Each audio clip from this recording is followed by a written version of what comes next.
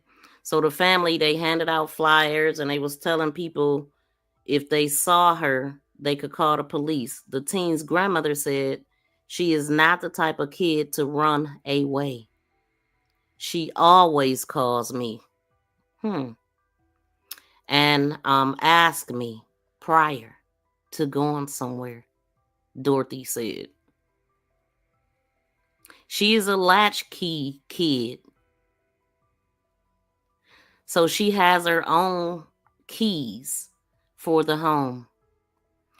What does that mean? She is a latchkey kid.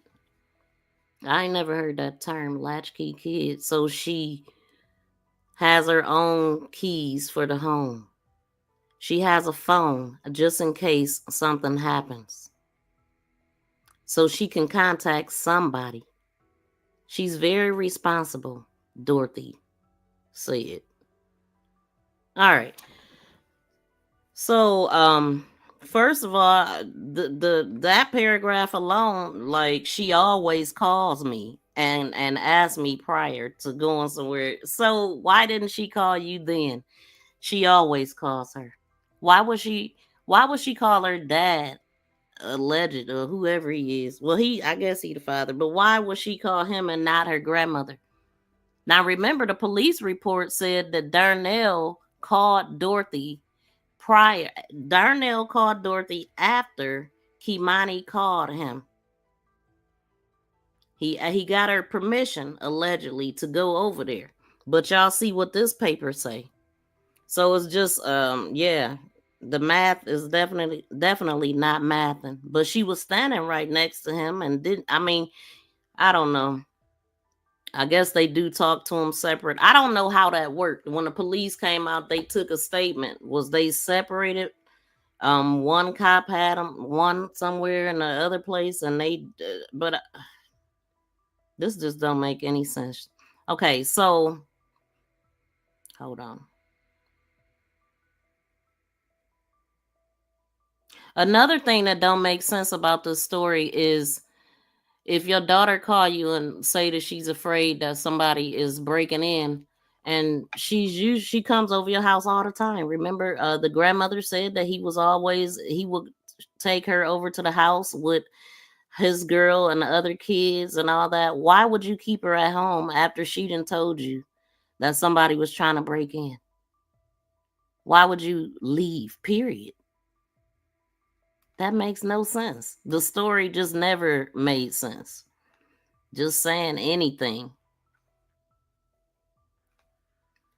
You sat over there for an hour. Right? He said he sat there for an hour. He left around 12:30. Right?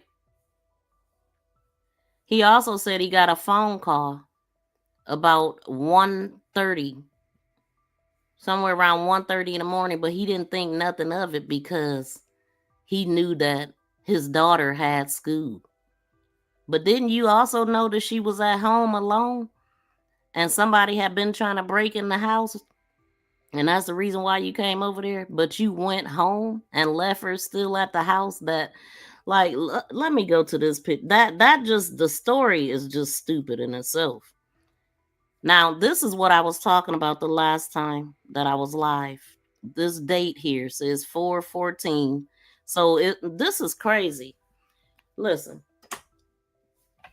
when I was reading over the stuff that he did, and we found out that he had got fired upon in the chest. And I was saying, dang, he got this dang near, to the date exactly. It's just a month ahead, So here we are, April 14th, 2022, and we can see that KEI'MANI is there with them. So we can put her with him for at least 3 years. She been around this man. Dang near. She didn't make it to April, but damn near. So this dude been in her life for a minute, and he did that. It was a couple other kids sitting here, but I just cropped them out. But I want to go look at I want to see on his police report. I mean, on his, all of that stuff that I read. What was he doing in April 14th of 2022? Is this when he was laid out in the parking lot, pissy drunk, with weapons and all that? Like, he was out of control still at this time. But anyway, man. So yeah, it don't make sense that your daughter will call you and say, Dad, I'm scared somebody trying to break in, and you gonna come over there with your cousin. And now he said him and his cousin sat there with her. Let's read this. Let's see. All right, so hold on.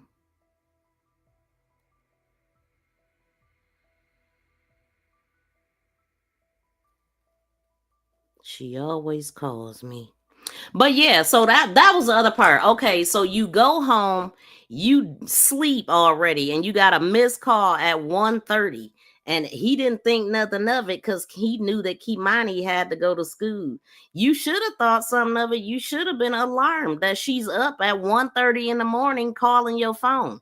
He also said that she called his girlfriend about 4 or 5 times. Like, and then he didn't think nothing of it until he talked to Dorothy. Like, dude, come on. But I'ma play the video. Okay.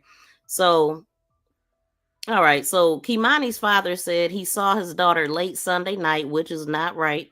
It was Monday night, after she called him, or Monday sometime, because we know that she went to school. Okay. She went to school on Monday. So KEI'MANI's father said he saw his daughter late Sunday night after she called him and said she was afraid to be home alone. You come over there for an hour and you leave and sleep. You leave at 12:30, home, sleep by 1:30. Didn't think nothing of it. Didn't call her back or anything. And then Dorothy called you. But don't forget, in the midst of everything, he supposedly had talked to Dorothy. Is it okay for me to come by? So when Dorothy got home, she didn't call. They didn't talk to each other in the middle of that. Like, okay, so she said somebody was trying to break in. What happened? What time did y'all leave? They didn't have a conversation. They didn't talk until 9 the next morning. Okay. But we gonna clear all this up. Everything that I'm saying.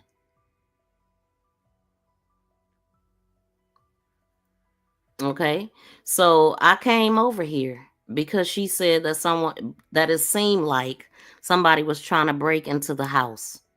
Me and my cousin sat over here for an hour, and we left around 12:30. So like I said in the last video, that will put him there at 11:30 at night. On a police report, he said that KEI'MANI called him in the evening. And my question was, where was her grandmother? Because she don't have to go to work till 9 at night. So why would she call her dad in the evening? And where was the other people that live in the house? You see what I'm saying? I think it's other people, possibly. I came over here because she said that it seemed like somebody was trying to break into the house. Me and my cousin sat over here for an hour, and we left around 12:30-ish, KEI'MANI's father said. So the police, they said that she's 5'6", 120 pounds, black hair and brown eyes. So that's what he said. That's all they said too right there. That's it.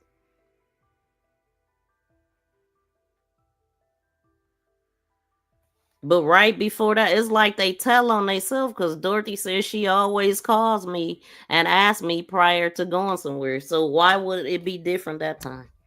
You just said she always call and she's a responsible kid and all this stuff. But she also said all that, called her phenomenal and all that, and then admitted to whooping her. So what do you think she might have been getting whooped for if she's so phenomenal? She's soft-spoken. She's getting a kindness award. She's helpful to the coach and all that. What was she getting a whooping for? Not complying to the advances? Maybe. Could it have been that? Because she did not feel safe at home. And she had a reason not to feel safe at home. All right, so now I'm going to let y'all hear them say this stuff. All right, let's hear. A steamy, relaxing. Right after this dang on steamy, relaxing commercial. Hold on. Asking for help to help find a 13-year-old who's been missing now for more than 2 days. Her name is KEI'MANI Latigue, and Alexis Means spoke with her family members today. Alexis, what are they telling you? Well, Sasha, the Toledo Police Department, they went out and they talked to the grandmother today. The grandmother says the teen has never run away. She did not show up for school on Monday, and when you call her cell phone, it goes straight to voicemail. I just want her to come home safely. I mean, she's not in trouble. She hasn't been in trouble. This is a picture of Spring Elementary student KEI'MANI Latigue. The teen has not been seen since Sunday evening after 10 p.m. Her grandmother says she came home from work and the door was unlocked. It was Monday morning. Okay. And when I came home, she wasn't here. Of course, she was supposed to have been on her way to school. But according to the way that the house was set up, once I got here, because it was in complete disarray, she wasn't here. So I called the school so that I can talk to her, and they said that she wasn't there. She says KEI'MANI's keys were at the house along with her glasses. Her grandmother says the 13-year-old can't see without them. She also told me the stove was on and you could smell gas. Other than her and I, it's just the two dogs in the house. So who cut it on? So that was kind of suspicious. Then her glasses and her underclothes were by the couch in the front room. Her pajamas were in the dining room in the floor. Her family handed out flyers telling people if they see her to call police. The teen's grandmother says she's not the type of kid to run off. She always calls me and asks me prior to going somewhere, can she go? She's a latchkey kid, so she has her own keys for the home. She has a phone just in case anything happens. She can contact somebody. She's very responsible. KEI'MANI's father says he saw his daughter late Sunday night after she called him afraid to be home alone. I came over here because she said that if it seemed like somebody was trying to break into the house. So I sat for an hour, me and my cousin, we sat over here. And we left around like 12:30-ish. The girl went missing from Elm and Bronson. Toledo police are investigating. They came inside. They looked around. The officer requested to see her room, how it was set up and all of that. And she went through some of her things, but they didn't take anything. Right. And Toledo police say that if you know the whereabouts of this young little girl, to call Crime Stoppers. Sasha, back to you. Okay. So then let me see. I'm gonna go to another video right quick also. And then we're gonna go to the police report again.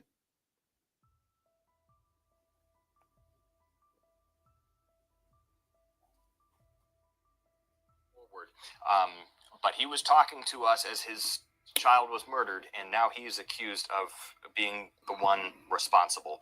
We talked about that search party. People came from near and wide to try and find KEI'MANI Latigue. Hold on, y'all. Combing through North Toledo, walking through, canvassing neighborhoods with fly. Alrighty, so I wanted to look at this. This is when they were standing in the parking lot, but I was trying to read what this is saying. Flyers, handing them out to anybody who would listen, trying to raise awareness, to let people know. Man, that's so stupid. You know what? Okay, let me do this.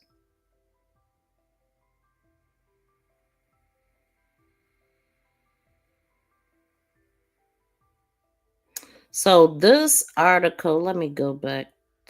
Oh, the same. Hold on. What is this? Y'all, please smack the thumbs up if you haven't.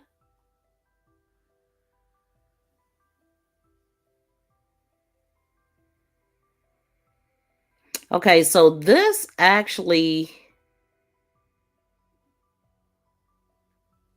This originated on the 25th, March 25th, but they did an update on the 29th. So let me see something right quick, y'all.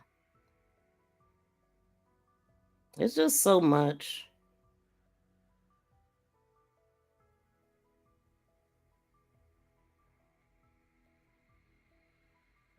Get off of my screen, please.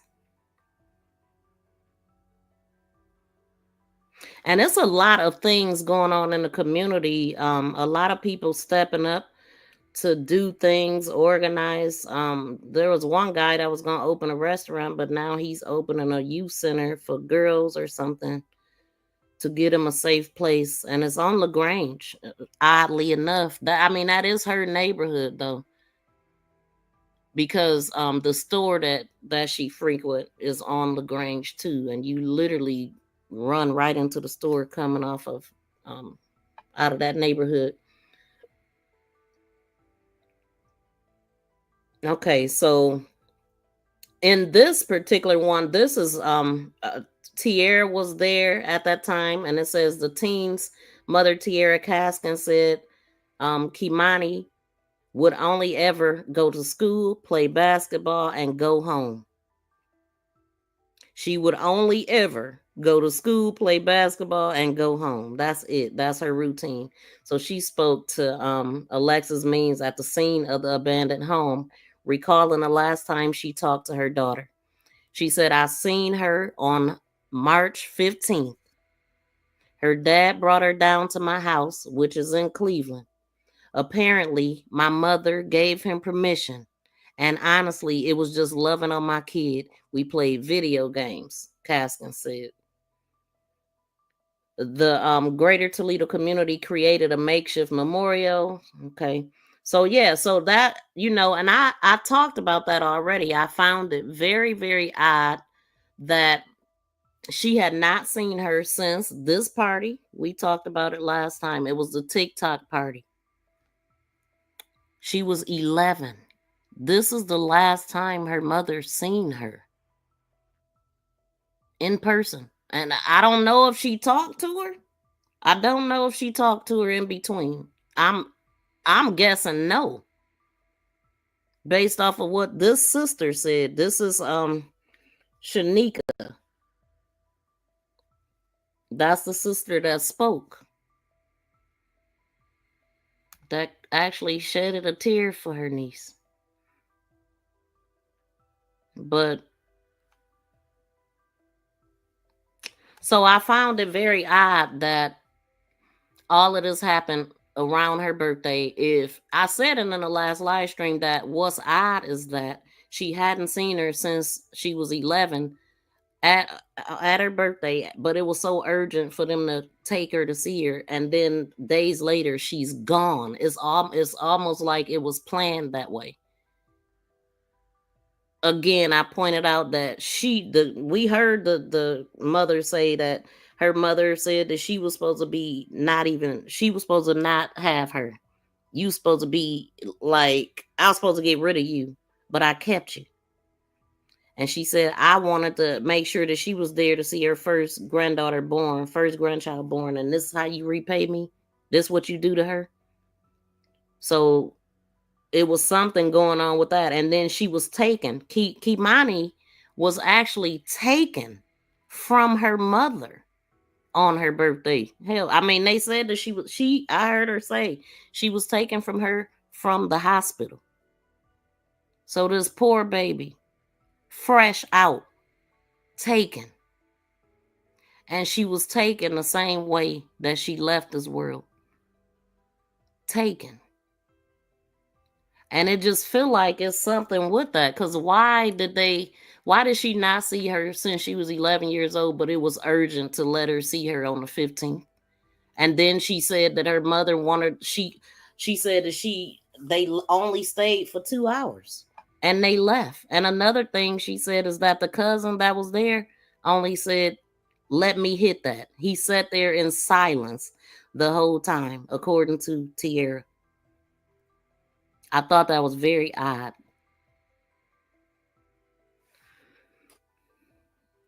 And then the grandmother said, they was planning a birthday for her in her interview. It's all about her birthday.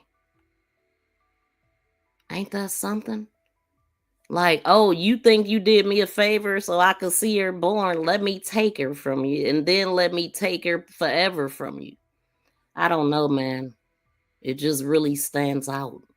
I'm going to drop the phone line, too, if anybody want to call in, and I'm going to look at the chat in a minute. Let me get through this, y'all. Let me, hold on. Who is this?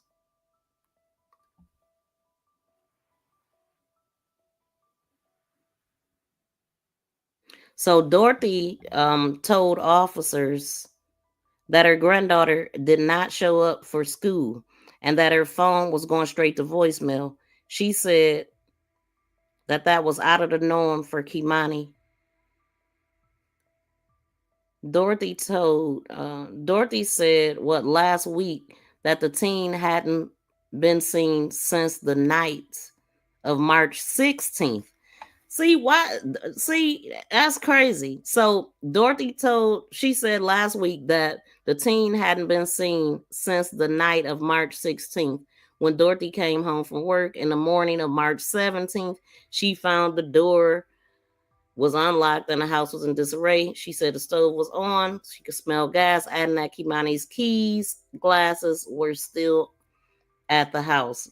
But the girl couldn't see without them. Other than that, her and I, it's just okay, yeah. Anyway. It says Darnell, who also goes by Darnell Jones, he's also Ogletree. He has since been charged. And Jones said he saw KEI'MANI the night of the 16th, claiming a 13-year-old called him. Yep.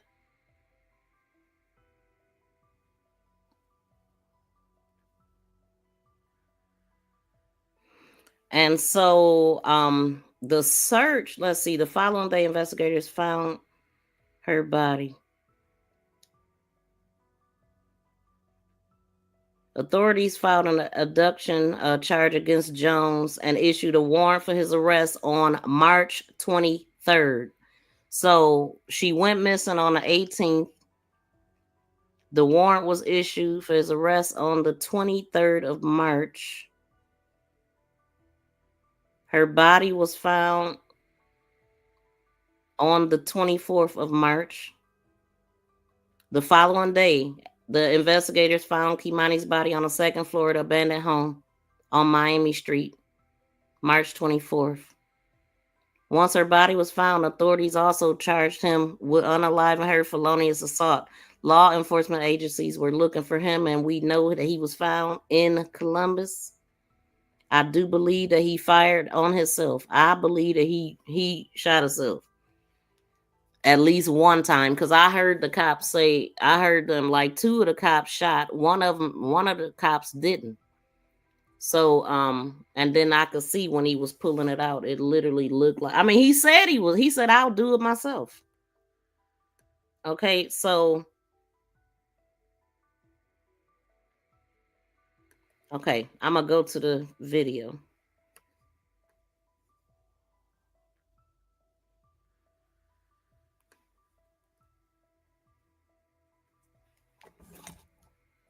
Forward. But he was talking to us as his child was murdered, and now he's accused of being the one responsible. We talked about that search party. People came from near and wide to try and find KEI'MANI Latigue, combing through North Toledo, walking through, canvassing neighborhoods. Mother was also at the so far described or calling one of the most horrific cases that they. It's just so sad. KEI'MANI Latigue murdered, allegedly at the hands of her father. This case is one of the most horrific cases I ever heard. I've lived here all my life, and I've never seen anything like this. Now, the push for justice and answers. Feels like it could have been preventable. On Action News Now, a look at what we know so far and the unanswered questions that remain. 1, 2, 3, KEI'MANI! It is the story that has captivated our entire community. Hello, everybody. Welcome to Action News Now. I'm Josh Krupp. We continue to follow every development here in the breaking news of the murder of KEI'MANI Latigue, a 13-year-old who died allegedly at the hands of her father, 33-year-old Darnell Jones. What we're going to do here on this 13 Action News Now special report, we're going to walk you through the entire timeline of events as we know them. We will show you how we got here. What is next? There are a lot of people demanding answers in our community, including from Toledo City Council. You heard from Council President Carrie Hartman there, who said this may have been preventable. We will discuss that in more detail. You will also hear previously unbroadcast sound, including from Darnell Jones, the father of KEI'MANI Latigue. We interviewed him days after she was reported missing. You will hear some previously unbroadcast sound from her. Also, just back into the newsroom within the last couple of hours, we got a new reaction from Toledo Police Chief Mike Trenley. Our Alexis Means sitting down with him today, asking for more answers about what happened to KEI'MANI Latigue. Welcome in, everybody. Richard said it's senseless. It absolutely is. How you doing, Kyla? She said this is so sad. Yes. Queen B, I think it's odd. The mother said she wanted her mom to be there when her baby was born because her mom wanted to. Right. It's like it's payback. See? And then the mother like, okay, so you did that. So I'm like, this is just, it's something about that birthday though. It's too many different things. I mean, it's just surrounding her birth. It's surrounding her being brought into this world. And God, I mean, come on, y'all. Think about this. And I said it in the last live stream. She literally ain't seen her since she was 11. They were planning a big party. The grandmother, Dorothy, said it in their interview. She was still getting stuff for her birthday. This was going to be the first time all of her children would be there, even her mother. Why was it so urgent to send her if she was on her way anyway? It was the 15th, and her birthday was what, in 10 days or 8 days? Yeah, I think her birthday, it was the 15th, and her birthday was the 28th. I do believe her birthday is the 28th, right? So why, if she ain't seen her that long, why does she need to see her and she was going to be there in 10 days? Because she knew she wasn't going to be there in 10 days to see her. She wasn't going to make her birthday. So I want to make sure that you see her before she leaves. Right?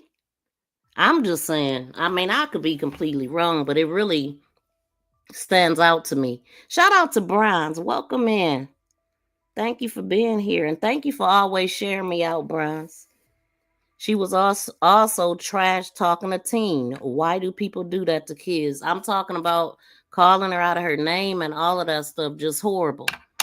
But I'm sorry. I'll get back to the chat, but I am gonna play this out. And you'll also hear him describe how the police officers are doing who were working this investigation, who ultimately found her body in what some police officers are calling one of the most horrific cases that they have seen. I want to walk you through the timeline of everything, and we'll do that fairly quickly, and then we'll go into greater detail about every single point on this timeline here in just a moment. But let me start by telling you a little bit more about KEI'MANI Latigue. She was a 7th grader at Spring Elementary School. Toledo Public Schools is heartbroken by this loss of a girl who, by all accounts, was just a shining star, recognized at an honor roll assembly, and was set to receive a kindness award this week. Friday would have been her 14th birthday. The timeline of events here really begins on the 16th of March. That is when her family says she was last seen. On Monday, she didn't go to school. Her grandmother comes home, who has custody over her right now. Grandmother comes home. Let's just stop them right there. All of that is wrong. Why is that wrong? Didn't it just happen the day before? Why they got the dates wrong, y'all? This is what the news was going by in the beginning. Literally, last seen 3/16, missed school 3/17, and she was in school on the 18th. How do you forget just one day pass? Not even one day pass. How did you forget? How do you forget that when this happened to your granddaughter? Like, come on, man. Did it turn at midnight confuse them? Or did the lie confuse them? Let me know. Realizes that something might be off. Take a listen to what she told us whenever we interviewed her a couple of days after she was last seen. When I came home, she wasn't here. Of course, she was supposed to have been on her way to school, but according to the way that the house was set up, once I got here, because it was in complete disarray. It just sounds like she thinking of what to say as she's talking, but okay. She wasn't here, so I called the school so that I can talk to her, and they said that she wasn't there. So shortly thereafter, I contacted him and went up to the school and had them check again, and again they stated that she was not there. So we started looking for her. Okay, now y'all know this. Hold on, let me pull up this piece of this police report. Hold on, let's do that.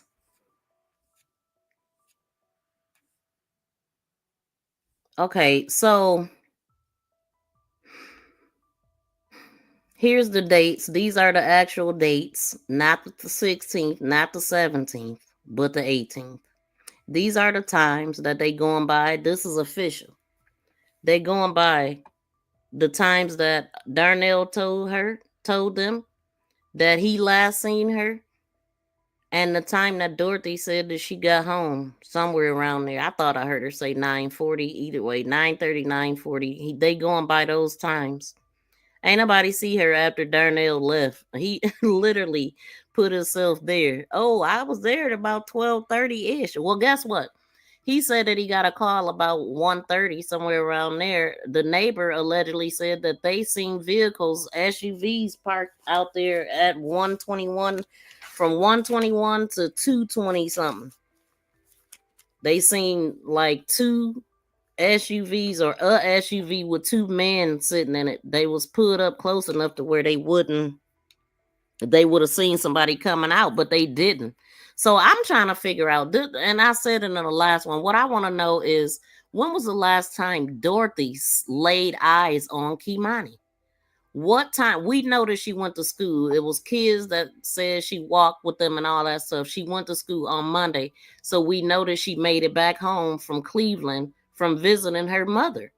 But if we were to go by the dates that they actually was saying, this remember KEI'MANI, and that's crazy, y'all, because when I did the first video, I said, okay, so the mother said that she seen her, the father brought her to her on the 17th, on the 15th.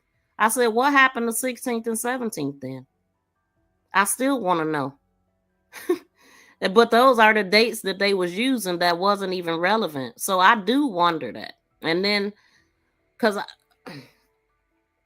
I believe it was planned. It had to be, man. It just don't. You add the mother in there. The cousin didn't say nothing the whole time. I did hear them in the crowd saying that the cousin was arrested, but I don't know. I don't know his status or name or anything about the cousin. Then hold on. So yeah, I want to know, when was the last time she was seen at the house? Because if she went to school, see, her grandmother didn't mention nowhere when the last time she seen her. Have y'all seen that anywhere? I haven't seen anywhere that Dorothy said, yeah, I seen her. Only thing she said is that she didn't go to school, but she did go to school. So if Dorothy works at night and she go to work at 9 o'clock, which I heard her say that, she said, not in nothing that I play, but I did hear her say that. And she might say it in one of these videos, but.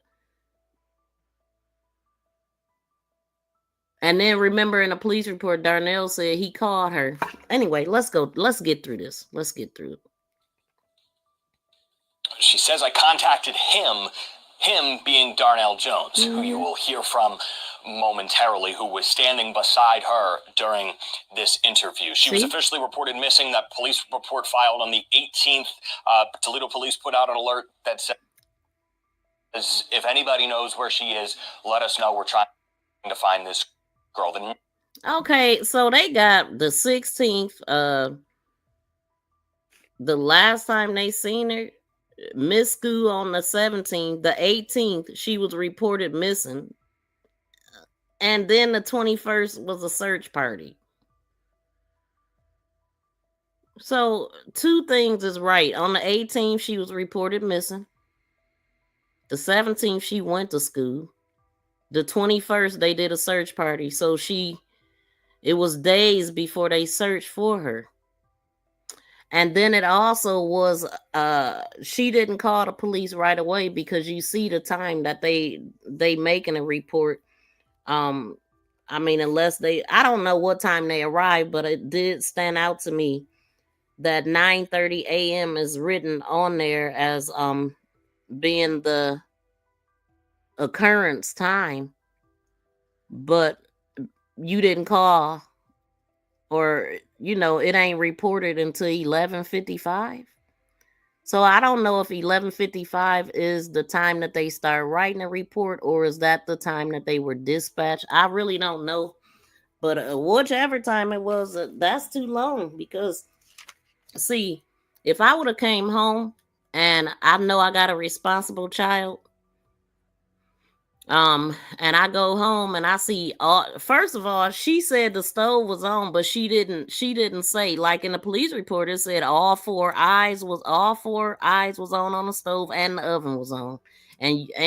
She said that you could smell gas, but she didn't say all that. Wouldn't the first call you would have made would be the dang on police? Like, something is very wrong. Clothes all out, it's in disarray. Like, you called the father. Even if she did call the father first, you ain't gonna wait till 11:55 to call the police. I'm just saying. But anyway, let's go. 19th is when we did that interview with the grandmother, trying to get the word out that KEI'MANI was missing. The 21st of March, on Friday, a search party was put together. People came from far and wide to try and comb through North Toledo to figure out where she might be. She was initially reported missing from Elm and Bronson, and a search party organized by various community members looking around North Toledo, trying to pass out more flyers, get the word out about her being missing. Her mother was also at this. We will hear from her later as well. Continuing down on the timeline, an arrest warrant was issued on Sunday, this past Sunday, for Darnell Jones. The initial charge was abduction. Darnell Jones was nowhere to be found, though. Police said that he was not in custody. We learned of the warrant that was issued for his arrest on Monday. Police were searching for him. It was that same day, on Monday, when her body was found in an abandoned home that had burnt down at the corner of Miami and Wilmot.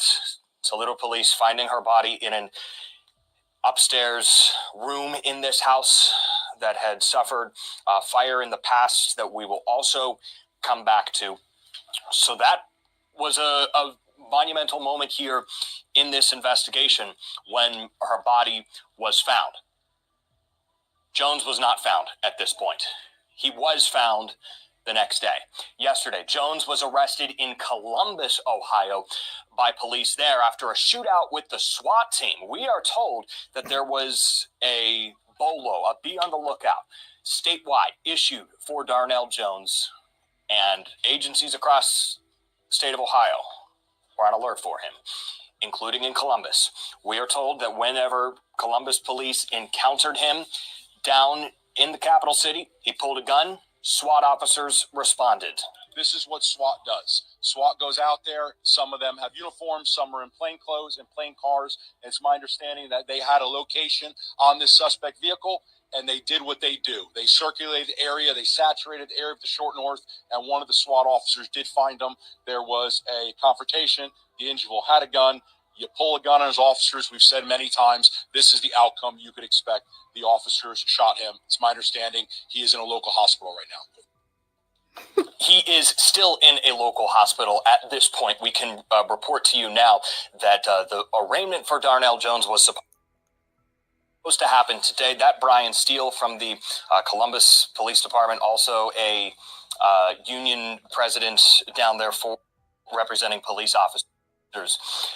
Okay, and then this was them talking to him. I'll hold you up, all right? You just relax. Lean back in there. There you go. You're going to be fine. Listen, hey, nothing's ever that bad, all right? It is. I'll hold you up, all right? You just told to me that he was her biological father. However, her biological mother has told me on several occasions that he is not. So I don't know what to believe, but I know that he was present. He's been more present than the biological mom. And I feel deceived. Like, you played for so long in my face, like you was her dad, like you really had her best interests at heart. But where is she? Told to me, if my baby don't make it home, I will never be okay again. And I hate to say that because I have other kids. If my baby don't make it home, I will never be okay. This man has been to my house several times. He usually takes her for weekends to his house to visit with him and his other children. And I feel deceived. Like, you played for so long in my face, like you was her dad, like you really had her best interests at heart. This man is justice for KEI'MANI. Jones was supposed to be arraigned, supposed to be in court today. He's still in a hospital recovering. Much more from Columbus police and Toledo police in this investigation as well. But that's kind of the summary of this story, if you're just tuning in for the first time, of the developments and the facts that we do know at this time. Please subscribe and press that notification bell and thumbs up. Please subscribe. Thank you for sharing. Thank you for sharing. Thank you for sharing. For sharing. For sharing. For sharing me. Thank you for so much. Thank you for sharing. Thank you for sharing. Are you a true crime sleuth looking to binge watch great content? Come on into my channel where I have a variety of videos, shorts, live streams, podcasts, playlists, members-only videos, and also we have posts. Posts is a place where I share upcoming live streams, videos, calls to action, polls, quizzes, pictures, and ongoing conversations. Stand out and become a member with badges and special members emojis. Thank you for your like and subscribe. Again, we're going to walk through each of those individual events right now and give you some previously unbroadcasted sound, including from the Toledo police chief reacting to this and from Darnell Jones. I want to revisit the initial story that we published on this back last Wednesday. 1 week ago today, on the 19th, is when we first told you, the viewers at home, about this story, that there was a missing person in North Toledo, this 13-year-old girl, KEI'MANI Latigue. People were in North Toledo handing out flyers, asking anybody, if you see this girl, let us know. And this isn't a runaway child story. This isn't somebody who goes missing all the time. This isn't a bad kid by all accounts. Like we had just told you at the beginning, Toledo Public Schools raved about this young girl, and her grandma said that she wouldn't just run away. She wouldn't just leave the house without telling me where she went. Take a listen to what she told our Alexis Means. The house was unlocked, and when I walked in the house, all of the gas was on in the house. Like the stove was on. There was no fire, but you can hear and smell the gas on in the house, and that's definitely unusual. You could hear. Other than her and I, it's just the two dogs in the house. So who cut it on? So that was kind of suspicious. Then her glasses and her underclothes were by the couch in the front room. Her pajamas were in the dining room in the floor. So it was just out the ordinary. Right. When you say glasses, does she need those glasses to see? I mean, she wears glasses on a daily basis. Yes, she needs them for school, just period. That was her grandmother talking with us. That was Dorothy Latiggue, who was the guardian of KEI'MANI. We also, during that same interview, talked with Darnell Jones, the father who is now charged with the murder of this 13-year-old. We asked him what he knew about her disappearance. Yeah, she has her own keys, so she left glasses and keys. It ain't adding up. I'm saying. Does she have a cell phone? Yeah, and it's going straight to voicemail. And she tried to call me at 1:29, and then she called my girl like 5 other times, and the last call came in at 1:49. So she was trying to get in contact with somebody. And so no one has had contact with her. Nobody saw her. Who was the last person to really see her? It was me. I came over here because she said that if it seemed like somebody was trying to break into the house, so I sat for an hour. Me and my cousin, we sat over here, and we left around like 12:30ish, and she tried to call at like 1:29, and I missed the call, so she was calling everybody else too. Again, that was from our initial story. Y'all hear that? Y'all hear that? What? Make it make sense. And you hear when they ask who was the last to see her, you could hear her say he was. He admitted that he was, and so it's no wonder why you locked up, or you know what I'm saying, in police custody. You did it. You told on yourself right there, and they shouldn't even let him out of interrogation. He should have been arrested from interrogation. Let's go back a smidgen. All at like 1:29, and I missed. Hold on, y'all. Lying. You're lying.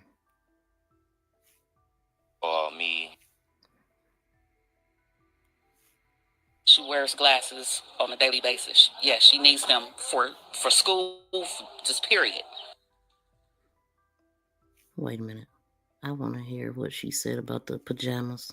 She wears glasses on a daily basis. No, we don't want to start there. That was her grandmother talking with us. That was Dorothy Latiggue, Lord, I hate was the guardian of. Hold on. Out flyers, asking anybody, if you see this girl, let us know. And this isn't a runaway child story. This isn't somebody who goes missing all the time. This isn't a bad kid by all accounts. Like we had just told you at the beginning, Toledo Public Schools raved about this young girl, and her grandma said that she wouldn't just run away. She wouldn't just leave the house without telling me where she went. Take a listen to what she told our Alexis Means. The house was unlocked, and when I walked in the house, all of the gas was on in the house. Like the stove was on. There was no fire, but you can hear and smell the gas on in the house, and that's definitely unusual. Other than her and I, it's just the two dogs in the house. So who cut it on? So that was kind of suspicious. Then her glasses and her underclothes were by the couch in the front room. Her pajamas were in the dining room in the floor. So it was just out the ordinary. When you say glasses, does she need those glasses to see? I mean, she wears glasses on a daily basis. Yes, she needs them for school, just period. That was her grandmother talking with us. That was Dorothy Latigue, who was the guardian of KEI'MANI. We also, during that same interview, talked with Darnell Jones, the father who is now charged with the murder of this 13-year-old. We asked him what he knew about her disappearance. Yeah, she has her own keys, so she left glasses and keys. It ain't adding up. You know what I'm saying? Does she have a cell phone? Yeah, and it's going straight to voicemail. Okay, all right. And she tried to call me at 1:29, and then she called my girl like 5 other times, and the last call came in at 1:49. So she was trying to get in contact with somebody. And so no one has had contact with her. Nobody saw her. Who was the last person to really see her? It was me. I came over here because she said that if it seemed like somebody was trying to break into the house, so I sat for an hour. Me and my cousin, we sat over here, and we left around like 12:30ish. And she tried to call at like 1:29, and I missed the call. So she was calling everybody else too. He just said last call was at 1:29. Then he said he said she called him at 1:29, called his girl like 5 other times, and the last call was at 1:49. But I think he just said it a little bit different. Okay, so anyway, that makes no sense at all that a father, alleged father, would have a daughter afraid that somebody trying to break in, because that would mean somebody was tampering with the door or doing something, and you gonna come and sit for an hour and leave. Nah, you did something to her. You took her from that house, and you did that. Why the neighbor didn't see it on the camera, I don't know. But according to the cousin, the neighbor actually hand him the phone to look at the surveillance footage. And the cousin, her name is Katrina. They call her Cat, Big Cat. We heard Prophet PI saying that a weapon was put on her. Allegedly, Dorothy put a weapon on her. The neighbor allegedly handed it to her or something. This is what the cousin is saying. And make it make sense. Make it make sense. So the neighbor literally handed them the phone to look at the surveillance camera. He's standing there tomorrow. He don't see nothing. The cousin takes the phone, looks at it, see the vehicles put up and all of that. Let me see something. It's just, let this keep going.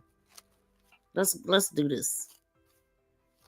Shout out to all the sleuths in the building, the private eyes, the detectives. Shout out to all of y'all, because if you tuned into this channel, you definitely a sleuth. We get down to the details and the truth. It was me. I came over here because she said that if it seemed like somebody was trying to break into the house. You see, she heard up. There's like, who was the last one? Oh, he was. Yeah, stupid. Him and his cousin. So how don't the cousin get involved? I believe the cousin is, they said it, but I don't know. Makes sense if he is. Again, that was from our initial story back on. And the truth don't change. Roaming the floor. So it was just out the ordinary. When you say glasses, does she need those glasses to see? I mean, she wears glasses on a daily basis. Yes, she needs them for school, just period.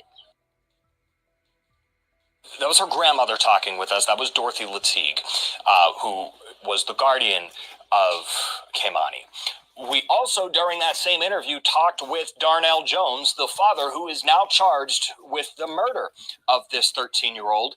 We asked him what he knew about her disappearance. Yeah, she has her own keys, so she left glasses and keys. It ain't adding up. You know what I'm saying? Does she have a cell phone? Yeah, and it's going straight to voicemail. Okay, all right. And she tried to call me at 1:29, and then she called my girl like 5 other times. Notice he did not say the time that she called his girlfriend. Notice he did not say the time. Now, that's look, he just left at 12:30-ish. And she's calling him again already at 1:29. He ain't think nothing of it though. Okay, hold on. And the last call came in at 1:49. Okay, okay, the last call came in at 1:49, but he didn't say what time the girlfriend's calls were. But he said it was 5. Called her 5 other times. So from 1:29 to 1:49, see how even those numbers are? Like, boy, get out of here. All right. Okay, so the last call at 1:49, then he's gonna repeat it again. Let's see. So she was trying to get in contact with somebody. And so no one has had contact with her. Nobody saw her. Who was the last person to really see her? It was me. I came over here because she said that if it seemed like somebody was trying to break into the house. So I sat for an hour. Me and my cousin, we sat over here. And we left around like 12:30-ish. And she tried to call at like 1:29, and I missed the call. So she was calling everybody else too. Again, that was from our initial story back on the 19th of March. So he missed the call at 1:29. He had already said that the last call was at 1:49. So I'm just gonna assume that last call was to his girlfriend. Anyway, let's keep going.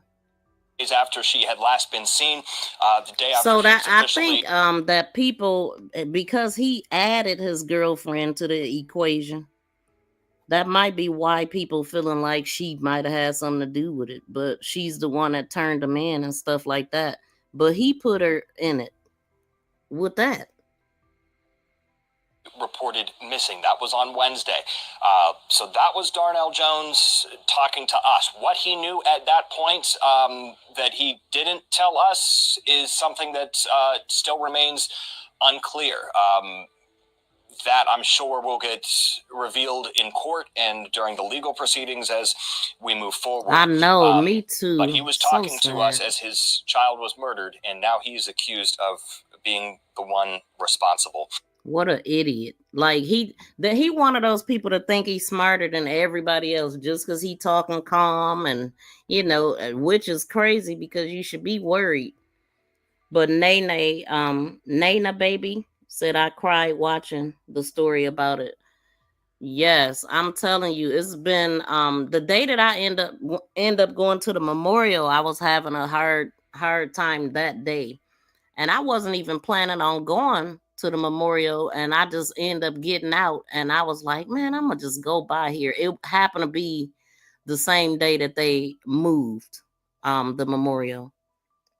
It does. It happens fast. You might want to misspell profanity because YouTube will block you if you do that too much. I got a 16-year-old daughter. She's not going nowhere, spending nights nowhere. Okay, without me. She go to friend's house. She's on a time frame. Okay, because you don't know how people are running their household. When you hear cases like this and Naziah Harris and these are grandmothers, right? You would think they would be cool with Granny, right? Because you picturing Granny actually being a granny. Nah. You know, the guy that I ran into at the memorial said that he thought it was a clucker house because it was so many people over there hanging out and all of that stuff. That's what he said. Like that's how he would describe it because of the type of people that's over there. And you got a little girl. See, imagine that you got a house where everybody hang out at, and it's a little girl in there by herself because her granny work at night. Is that what's happening? Like, so she's left with these people that just got out of prison and all of this kind of stuff. So unfair to her, man. That's so hard to hear her say that I'm terrified to go home. Oh, dang. We talked about that search party. People came from near and wide to try and find KEI'MANI Latigue, combing through North Toledo, walking through, canvassing neighborhoods with flyers, handing them out to anybody who would listen, trying to raise awareness to let people know to be on the lookout for her. KEI'MANI's mother currently lives in Cleveland and doesn't have custody of her, but she came out here for this search and was very involved in efforts to try and bring her home, in efforts to try and find her and figure out what happened to her. Take a listen to what she told us on the day of the search party. I have not slept in 3 days. I have not eaten in 3 days. I have never had a seizure before, and I've had 3. All forms of support help, whether it's a social media post, whether it's you hanging up a flyer, whether you just bringing up her name in conversation and making sure that people hear about her, it still makes a difference. And people did come from far and wide to support this search. And we have seen the support that you, watching this, have been giving to the family. And we'll talk about ways that you could support them coming up momentarily. But that was the search party from last Friday. And over the weekend, there were some new developments here. And on Monday, we learned about those developments, namely the arrest warrant that was issued for Darnell Jones, who, again, is the father of KEI'MANI Latigue. The arrest warrant was issued on Sunday, and here's what police said in court documents. Jones was the last person to see her, and he was giving them inconsistent statements about her whereabouts.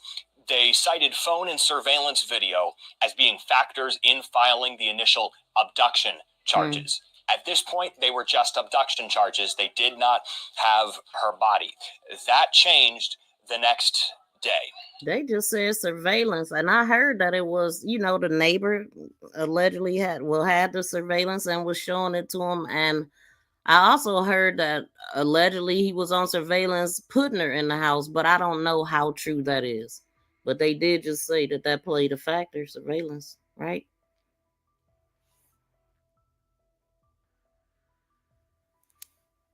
Whereabouts. They cited phone and surveillance video as being factors in filing the initial abduction charges. Phone and surveillance video. At this point, they were just abduction charges. They did not have her body. That changed the next day. On Monday, after the arrest warrant was issued, police ended up finding her body in this burned down abandoned home on the east side at 1101 Miami, the corner of Miami Street and Wilmot Street. Emotions were high at this scene when people started to get word that there was a body found, that there was a chance that it was KEI'MANI. Dozens of people from Toledo came out to see what was happening, to try and get direct answers on the ground. And it got tense at times with people yelling at the police or yelling at people on the other side of the crime scene. Tape right there is KEI'MANI's mother again, Tiara. Want you to listen to what she told us on that day as she is there waiting for answers from police.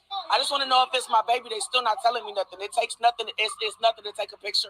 It's nothing to, you know what I'm saying, let me know when the coroner's bringing her out so I can see if that's indeed my baby. Y'all not saying nothing. This was the scene back on May 4th, 2022. It was that exact same house. It was a story we brought you as breaking news on Action News at 11 on May 4th, 2022. That fire breaking out in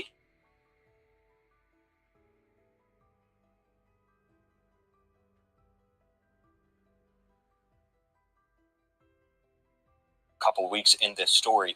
Toledo city officials say they are going to expedite the process to demolish this building. Once TPD its invest. Can y'all hear me? Let me know, because I see my signal is down. Let me know if y'all can hear me. I see stuff moving now, so I think y'all can. This home will be torn down. And this is another part of this story. Blight in Toledo and abandoned houses, places that have caught on fire, get torn down eventually. But buildings that just sit there abandoned sometimes can sit there for years like that, as was the case in this situation. City council members who we will hear from here momentarily also were discussing last night about the fact that we need to work to get these torn down quicker and address this blight situation more efficiently. We are told, though, that that house will ultimately be torn down as soon as Toledo police finish their investigation. So we fast forward now from Monday to Tuesday, when we get word in the morning that there was a shootout with SWAT officers and a man in the city of Columbus. It turns out that man was Darnell Jones. The 33-year-old allegedly pulled a gun on police in Columbus. The SWAT team was there looking for him. They shot him. Do not know how many times, do not know where, do not have more details than that from Columbus police about how they ended up finding him. But we do know that they said Toledo police put out a statewide bolo, be on the lookout alert for Darnell Jones, saying that he was wanted for a heinous crime in the city of Toledo. So police were on high alert. They got a handle of where he was, and they had this confrontation with him in Columbus. And it's the soundbite that has already racked up more than 1 million views on our social media channels and on 13abc.com from Brian Steele, who's a Columbus police officer, also the FOP 9 union president down there. He was revealing more about this investigation that I will tell you. We have heard local officials weren't exactly thrilled with the fact that he was detailing something about another agency's investigation that hadn't previously been released. And we'll hear more from city officials in Toledo, namely Chief Mike Trenley here later tonight, about the release of some. Did y'all feel like the cop was wrong for saying what he said, or was y'all happy like me? I was happy that he put out the information, but I know that they don't like that in Toledo. But sorry. Not sorry. Information here about this case. And I say that as a warning to preface it. To preface this soundbite as a bit of a warning, because it is a little bit graphic, some of the details that he reveals here. This was an individual wanted for homicide out of Toledo. No, we ain't listening to that, Brian Steele. We ain't listening to that. You ain't getting my channel flagged. Wait, hold on. Let me adjust this right quick. I was just about to do a poll.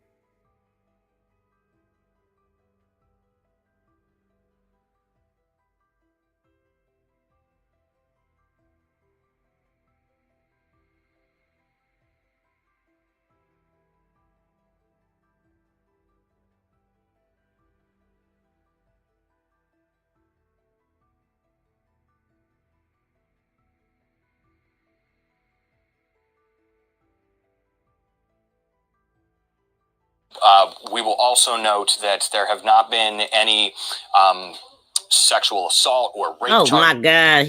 I wasn't expecting him to say it. Trigger warning. Trigger warning. Gina said it's all coming out soon. Yes, it's definitely coming out. I believe that everybody is gonna go down that's supposed to. When was the text sent? Which one? From McDonald's? Oh, I'm looking at old messages. Never mind, y'all.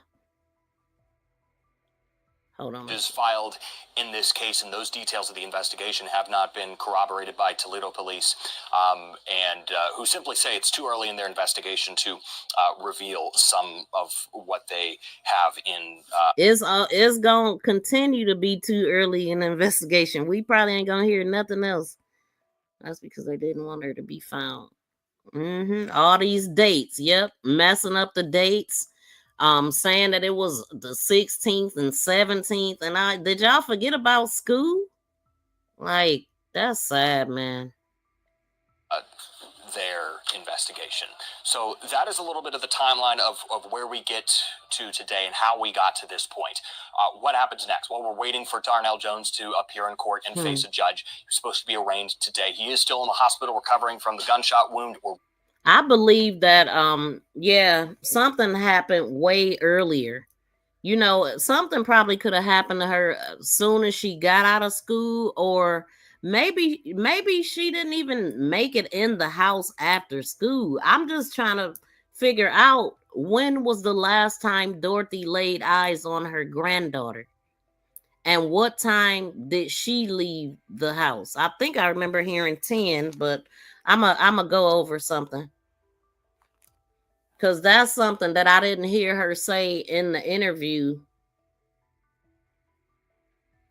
I don't think I heard. No, I didn't hear her say that. Wounds. Don't know how many times he was shot. Don't know that information from Columbus 3. police, but he is still recovering in the hospital at this point. So we will wait to see him in court for the first time. But importantly for city of Toledo leaders and officials in this community, how do we prevent this from happening again? We last night were at a vigil to remember KEI'MANI LATIGUE. And while we were at this vigil, we spoke with a former teacher of hers who said that she is sick to her core about what happened here, just like a lot of us are. She had also told us that she raised concerns previously about the situation that KEI'MANI was living in under a previous guardian, we will note, and she was worried that something like this could happen. That's a good question. I wonder, where is her phone? They said the phone was going straight to voicemail, but did they find her phone? That's a good question, BFF. I haven't. They didn't say nothing about the phone, did they? Besides it's going straight to voicemail, she said her glasses was on the floor and keys and underclothes and all that, but I don't think she said phone. Besides it going straight to voicemail. That'll be interesting. If adequate And did somebody hear something about some stuff getting scattered all over a park? I know that Ryder came into the chat and told me that, but I'm yet to see that anywhere. Have y'all heard that or know of anything like that? Y'all please smack the thumbs up if you have not got a chance to, and subscribe to the channel. Please support great content, and all I ask is that you hit the thumbs up and of course participate in the chat. But if you feel led to give a donation, I would appreciate that too. And shout out to Shauna too. Thank you for joining membership and also sending a super sticker. If Shauna is still here, I seen that. Hold on. I just happened to see her in the chat. But shout out to everybody. Thank y'all so much for being here. This is for Shauna. Shout out to you. Let's go.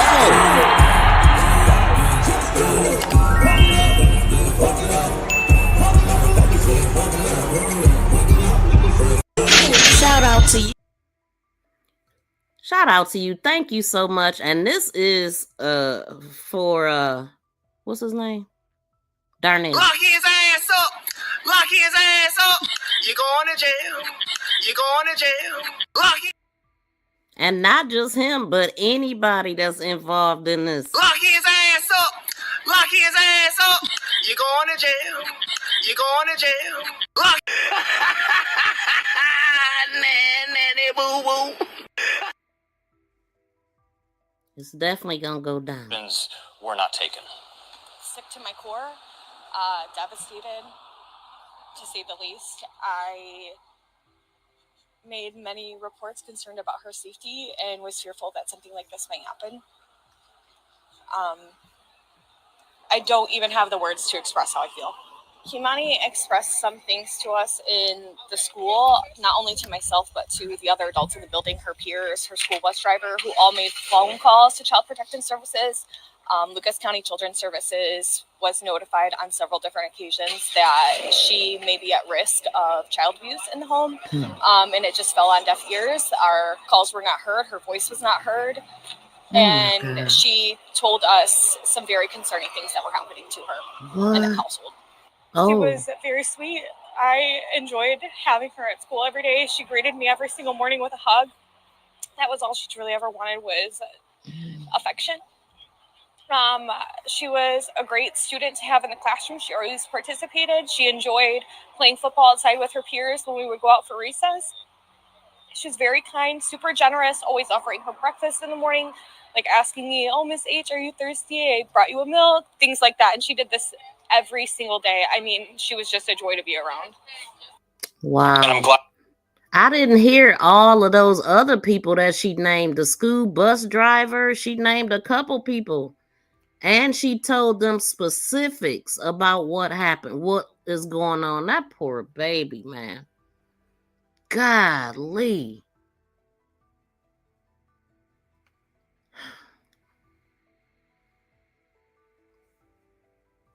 that has got to be hard. You know, the teacher, and you know what, y'all? As a matter of fact, I heard this teacher saying that she was at Bennett Academy. They moved her from that school. And that's what they do. Like that, she felt safe enough to tell them, and the grandmother found out, moved her, probably jumped on her too. You know what I'm saying?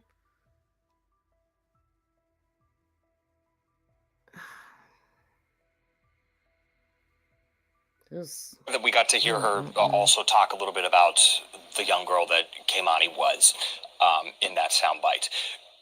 When word started to get out that maybe this had happened, that teachers had reported concerns in the past, that did not sit well with city officials in Toledo, including on city council. Yesterday, council had a meeting, and at the end of it, numerous council members weighed in on this situation and said how it seems like the system failed her in this case. Councilman George Sarantu had just learned about these reports from the Toledo Blade. Here is what he said yesterday at this council meeting about finding out what happened and getting answers and justice for KEI'MANI. On a very sad note, very tragic about what happened with KEI'MANI Latigue. This is very tragic. In today's Blade, just a few minutes ago, they reported that her teacher reported at least twice to authorities that she had a child who had evidence of physical abuse. And I guess the question for me is, this is not the first time this has happened. A teacher reports physical abuse of a young person. And what happens? Nothing happens. So I eagerly await the Blade and media to find out what the heck is going on. Okay. When people make these reports, teachers are very, very good sources of information. When people make these reports, we need answers. And I'd like to know what happened. Because now we have a real tragedy. She's gone. And this is a very sad time. So I look forward to media reports in terms of what's going on, because when people report this, we deserve action. We can't have our young people being murdered and abused, whether it's mental or physical abuse. It has to stop. And we depend on these agencies to do their job. And I guess my question is, did they do their job? It doesn't sound like that. No, they but I have an open mind. I want the truth. We all need to have that information ASAP. George Sarantu, one of the members of council who weighed in on this yesterday. And if you're interested in learning more about that discussion that council had on this issue, head over to our website. We have a story up with some quotes and some. So they have also formed a task force, and all of this stuff is supposed to be moving. A lot of organizations are coming together, doing things. But most of all, CPS, they need to get it together, man.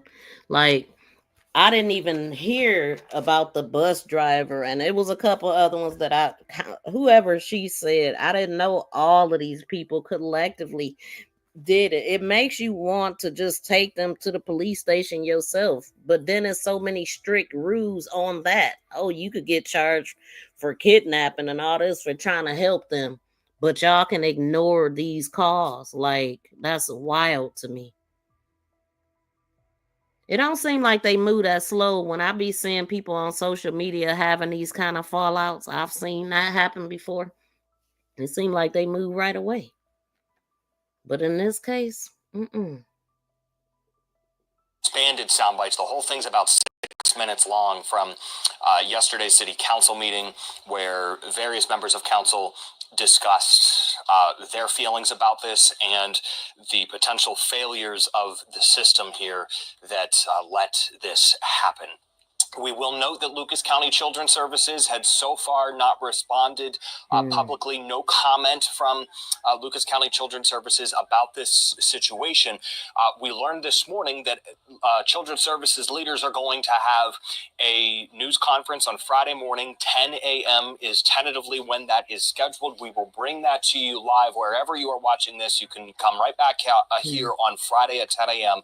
and we will have a news conference from Lucas County Children's Services leaders about what they know and what they can say in this investigation. And as we have learned in the past, when it comes to stories and crimes dealing with children, public records laws are a little bit more protective and not as lenient as in other cases to get information out to the public. So I haven't heard that CPS did CPS know she lived with Dorothy? Yeah, they should have, because she was the guardian, and she's been a guardian. Well, she said she gained custody a year ago, but she had her in the household for 5.5 years, but just got her, a year ago. So do the police have KEI'MANI's phone or Dorothy's? They should, but I don't know. I haven't heard anything like that. You would think grandma needs to be arrested. Who posted the ransom message to social media? That's a good question. I don't know. Don't know how much. That's why I don't know what to believe with them. But I did hear the cousin, and I heard Kat and Tierra talking about it. They believe that they fake. They said Dorothy faked them. That's what they were saying. But I don't know who posted them. I mean, I'm assuming Dorothy posted them, but have I went and looked? No, I don't. Nope. If she's responsible, how come you were? Exactly. That's exactly what I was saying. Thank y'all for the thumbs up. But we will certainly be watching and waiting to find out. The whole community waiting and watching to see what ends up happening with this case. As we were telling you, that vigil last night, drawing dozens of people from the community out to pay their respects. A lot of people didn't even know KEI'MANI, who came out to this vigil last night. Some of them did. Some of them were family, friends, or otherwise. But it was emotional for everybody who was in attendance, including one woman who spoke with us about the emotions that she was feeling and what she wants to see happen next. A family that prays together stays together. And this is the time when we need to come together. We need to tell our young folks whatever's going on at home, school, church, parks, you can talk to us. Never be afraid to tell us where you at, what's going on with you, what's happening, because we can't help you. Right now, we're losing our babies at the hands of adults, whoever. It's senseless. It's so senseless here in Toledo. And so a lot of you have asked, how can we help the family of KEI'MANI Latigue and support her moving forward? They say the only legitimate way to help out is to donate to efforts to hold a memorial service for the girl. Brown Legacy Memorial Funeral Home is the only legitimate place to go to help support this family. We have that. Well, that's old information. They didn't since said this guy, some man said that he was he was God, I don't even know what to say. He was essayed by the guy of Brown Memorial when he was at this church called Friendship. So I heard him say he was 16. And he was like, he shouldn't be doing nothing with her funeral. So it has since moved to Dale Funeral Home, I do believe. So I don't know where they are with that. I'm going to check on that. Information on our website as well on 13 ABC. If anybody want to call in, and give your opinion about this or tell us something that you heard, we would love to hear it. I think it's the mother says she wanted her mom to be there. Yeah. Born because her mother wanted her to. Yep. Okay, let me I did happen to have read that one. Let me let this keep going. .com. We have a convenient story on the website for you that says everything we know about. I did hear that, Queen B, about the yeah, he mentioned something about that. Yeah, that's weird. Very weird. I was gonna play an interview, but I definitely don't have time. Dang, what time is it? I'm trying to finish this out. I was supposed to be playing the other thing. What happened to KEI'MANI Latigue. And in that story, we have details about how you can help at the Brown Memorial Funeral Home in Toledo. Here is that webpage here. If you scroll down on it, you might even be... we ain't spreading that false information now. Life and helping to support her family. So wanted to point that out too before we move on here. Toledo Police Chief Mike Trenley sat down with 13 Action News reporter Alexis Means today. We'll have the full interview streaming on Action News Now later today. We're going to play a couple of sound bites from that interview. He will describe his emotions as he's trying to process this, and he will also talk about how Toledo police officers are dealing with this. The officers who found her body in a horrific situation, the officers who have been working this investigation. Without further ado, here is part of that interview with Toledo Police Chief Mike Trenley. I mean, it's heartbreaking. I mean, it really is. Wait a minute. So Darnell took her to see her mom and Dorothy didn't know, according to the mom? No, I heard the mom say that I guess she literally said, I guess my mom gave him permission to bring her down to me. But she also said that when they left, I think I heard her say, I guess my mom wanted her to come back. Like, I think the mother might have called or said something. They was only there for 2 hours. She said the cousin only said, let me hit that, talking about a cigarette or something the whole time that they were there. But she was really into her daughter and stuff. So I didn't hear that, Alma. Let's see. BFF said the lies. Yep, the lie. BFF and the lies people tell. It's probably the worst possible outcome of any one of these missing cases that we work. It's devastating to the community. Thanks for speaking to everybody in the chat. I love it. I mean, to the officers involved. I mean, nobody wants to see this. So yeah, I mean, unfortunately, it's just heartbreaking. I don't know how else to explain it. It's just, there's evil in the world, and I shouldn't be surprised. I mean, after 31 and a half years of seeing evil, but sometimes even today you get surprised at how much evil's out there. So it's unfortunate. I wish I had the silver bullet to fix this. I wish there was a way to say, if we just do X, Y, Z, this will never happen again. Well, I haven't heard an official autopsy with times and all that. They don't know the time. I think the time that we heard that she was pronounced is the time that they found her. So it'll be interesting to see, what they come up with the full autopsy.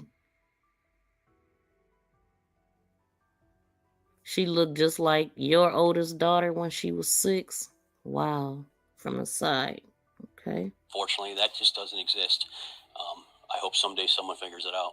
This case has taken an emotional toll on everyone involved. 3 times. The family, the community, city leaders, and your officers were the ones, and detectives had to go into that house to find this body.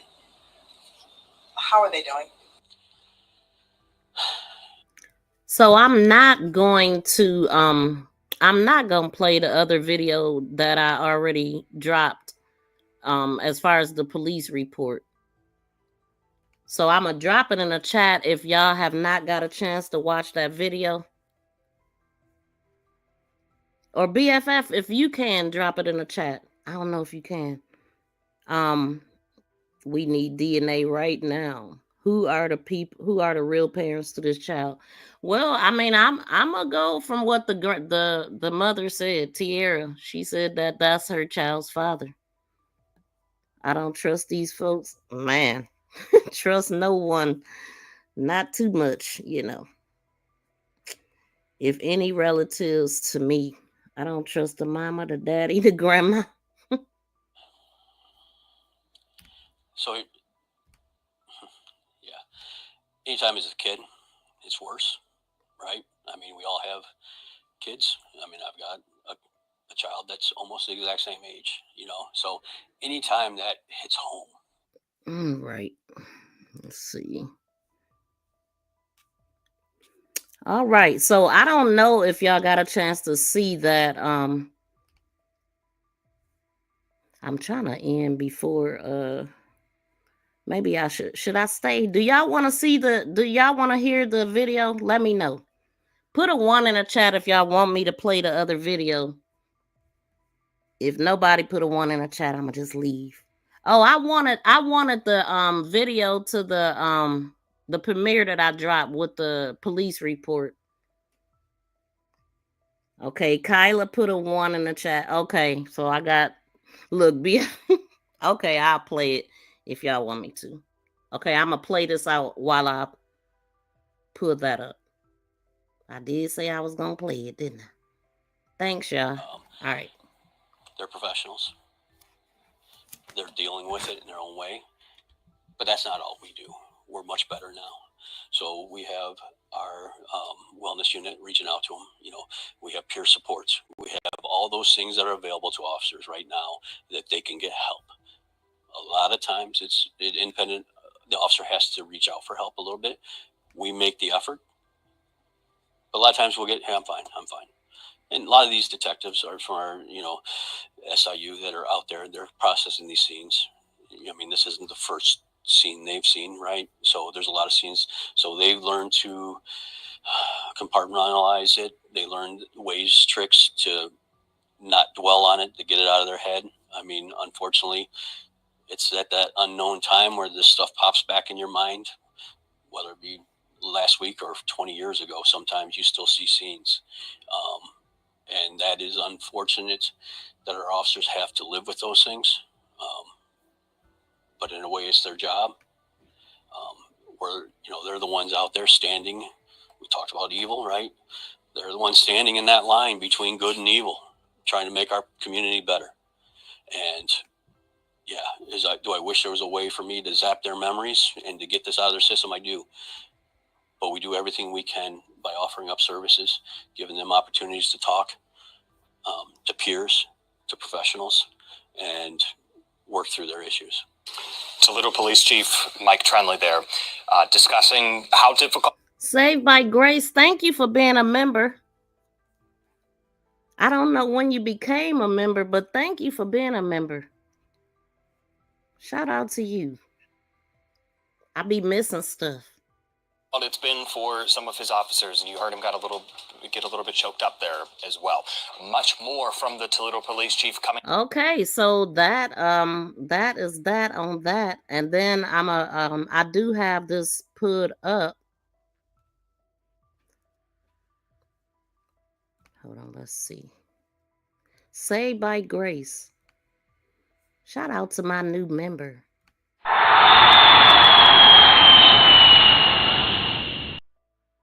I gotta make another one, but I'm gonna play this one anyway. This for my other channel. Welcome to the winning team. Buckle up, baby. 6. Let's go. I never ran space jump, man, I still go. Atlantis was 2 miles in altitude. The on the shuttle that breaks through the sound barrier. Welcome to the winning team. Buckle up, baby. 6.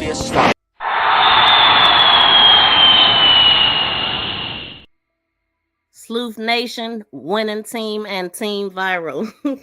We are that. Shout out to you. Okay, I think I got it put up here. Yes, I do. Okay, so we're gonna get into the. Wait a minute, I'm on the wrong.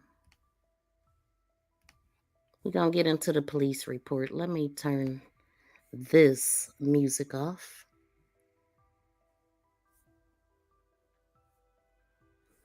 Let's do this.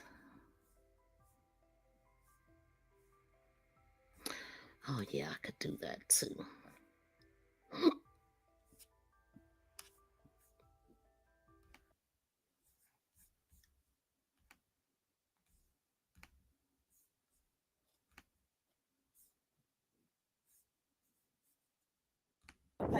Report. We're gonna get into it a little bit later. What the heck are we doing? Make sure my car is good. Santa coming down here. Good Lord. I was complaining. Lord. Let's take it's a 5-page report, which is shoot, I'm not used to seeing this many pages, but so I'm gonna start at the top. Y'all see right here the time that they're going by. The date and the time that it occurred was 3/18, and they are going by that midnight, that 12:30 time.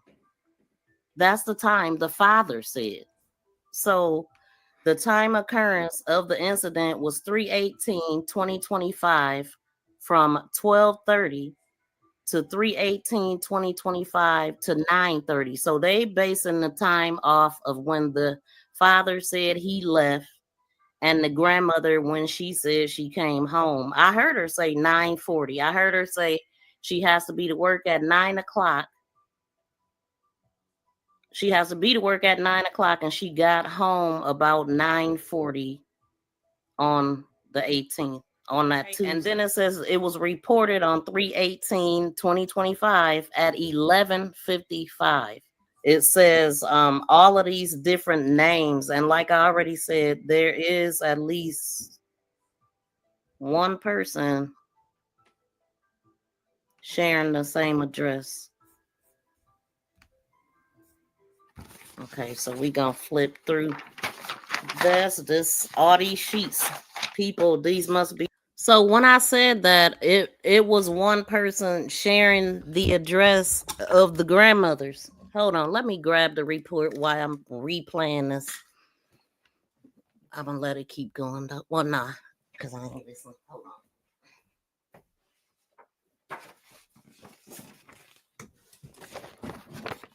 Like I said, it was like it's like 11 different people on here.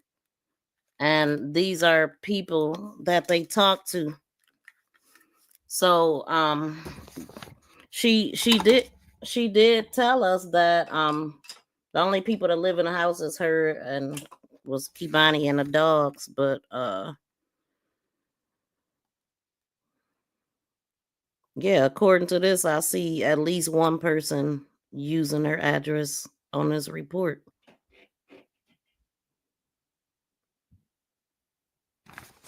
Okay, that's what I meant by that when I said that. Hold on now, hold on. Somebody sent me a super sticker or something.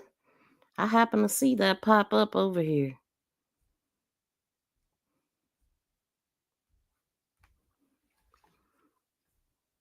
Welcome in. Thank you so much. First time catching you live. Appreciate your coverage of this. Right. I'm like, I've never seen you before. So thank you so much for coming in, dropping the big $5 super chat. I definitely appreciate that. Shout out to you. Please don't be a stranger. You welcome in the chat. You must be catching my replays. And I want to say shout out to the replayers, man. Listen, y'all give me life. Y'all help get the thumbs up when we don't make it all the way through.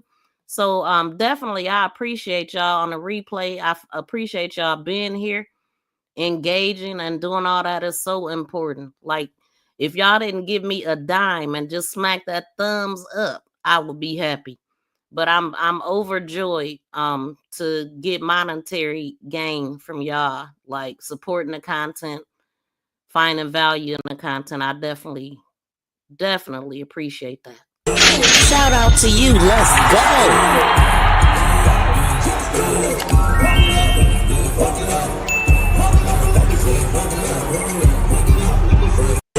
Shout out to you.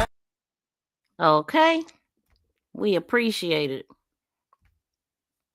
Okay, let's go. Be like different people that they talk to. Okay, so we also gonna get into the evidence that they have collected. All of the stuff, this information is gonna be on this report. As a matter of fact, we gonna get right into the evidence that was collected. It says a vehicle was confiscated or seized. It has the license plate, the state of Florida. And it's a car that is a 2023 Kia Forte, a 4-door gray car. I don't know whose vehicle that is. It says the vehicle towed and helps for the investigation. Okay. I am curious about whose vehicle that was. As a matter of fact, let me see. I heard something about some vehicles. Let me flip through something. But have y'all heard anything about a vehicle being seized or anybody driving this type of vehicle? They must it must have been some evidence in there that made them seize it. Was it seized from his home? I really don't know. Because I remember hearing that he was in an SUV. And I also heard that he washed that mug down inside and out and all that stuff. Came home stripped and all this kind of stuff. Registered owner is not listed here. Okay, property item number 1. Property item number 1 is digital evidence, and it says photographic optical.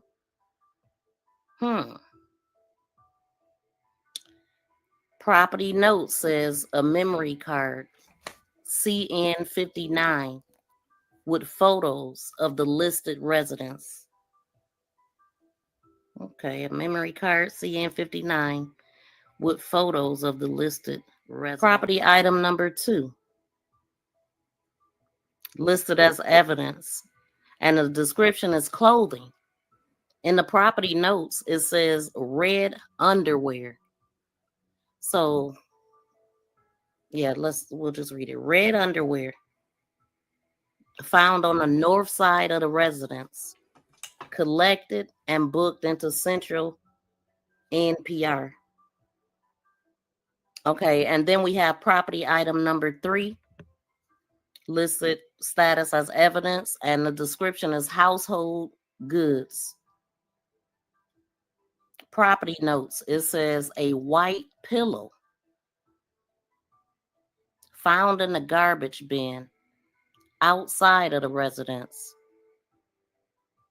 and that was collected and booked into the Central NPR. Property item number 4, status as evidence, description, other personal effects. Property notes, hair strands found in the garbage. So what did y'all think about that? The evidence of the pillow and the hair strands and all of that. I remember the mother telling that story, and I was supposed to play it yesterday, but I end up not. So I'm gonna make sure I play that part. I'm gonna let this play all the way out. But y'all can always BFF definitely dropped the link to it. So if you want to watch it uninterrupted, you can just watch the video. It's 15 minutes, 24 outside of the residence. Collected and booked into the Central NPR.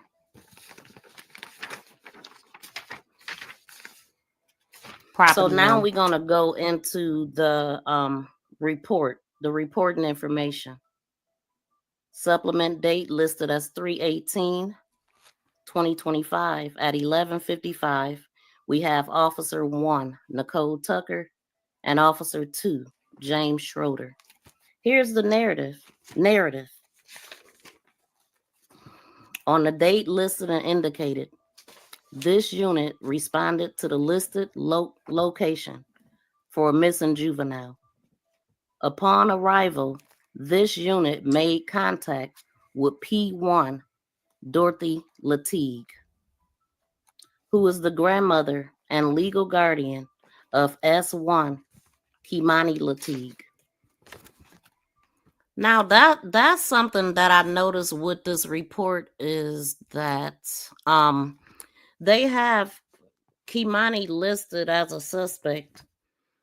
So I noticed on the first copy of the page, he took her name off because of her being a juvenile, right?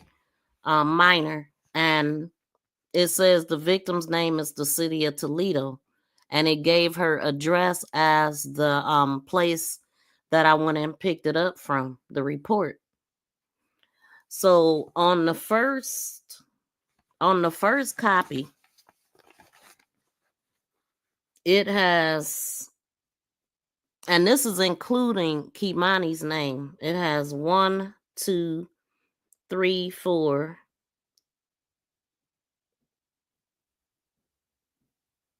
5, 6, 7 names on there.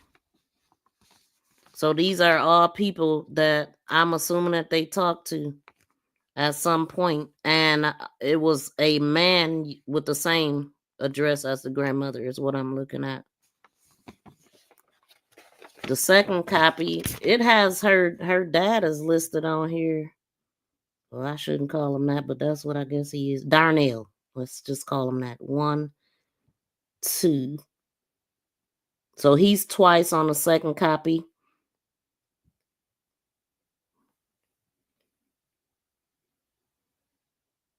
Dorothy is twice. So it's like 5 names on there minus theirs. They talk to a lot of people. But that just stood out to me that I think they just forgot to take her name off. But I don't know why they call her, why they got her listed as a suspect. I just thought that was odd. But that's what the S1 and the P1, I don't know.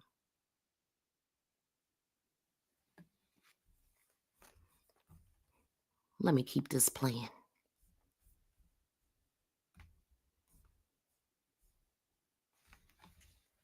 KEI'MANI's biological father, Darnell Ogletree, was also on the scene when this unit arrived. I don't know how many units did arrive.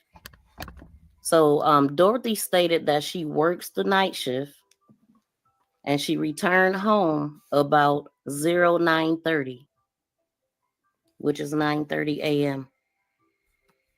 When she approached the front door, she noticed that this was not latch closed. It was not latched. She was able to push the door open because it was unlatched. She entered the home and noted that KEI'MANI was not inside. This was not unusual as KEI'MANI would be in school. However, Dorothy noticed that KEI'MANI's prescription glasses and her house keys were in the living room. And Dorothy proceeded through the house. She observed KEI'MANI's pajama pants and underwear on the dining room floor. Dorothy advised that KEI'MANI never changes in a dining room. In the kitchen, Dorothy found all 4 of the stovetop eyes were turned on and the oven was also on. Dorothy found all of this unusual. Dorothy contacted Spring Elementary to see if KEI'MANI was in school. The school advised her that she was not in school today. Yeah, so your first call should have been the cops. Like, I mean, okay, like I said, okay, maybe call the school, but I would have thought the cops because you notice she can't see without her glasses. Her keys is there. Everything is there. It look in disarray like somebody took her out of the house. And then we got Darnell that said that he called her and asked her permission and all that stuff. So see, they didn't say that stuff when they were standing out there talking to the news, the stuff that we just heard. But so basically we listening at the differences here. Dorothy then contacted KEI'MANI's father, Darnell Ogletree, to see if he knew where she was.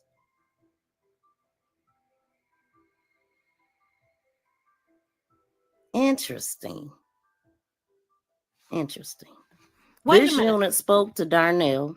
Oh yeah, she did call. Who came over to Dorothy's house to wait for the police.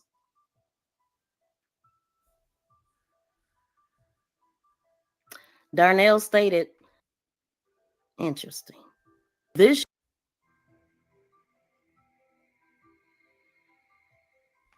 father, Darnell Ogletree, to see if he knew elementary, to see if KEI'MANI was in school. The school advised her that she was not in school today. Dorothy then contacted KEI'MANI's father, Darnell Ogletree,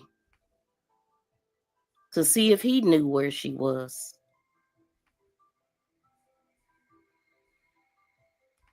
I noticed that there's no times. What time did she call him? What time did you get home? And how long did it take you to call the school and all that? Interesting. This unit spoke to Darnell, who came over to Dorothy's house to wait for the police. So yes, that will put him there before the cops got there. He was there waiting, like he wasn't guilty as hell.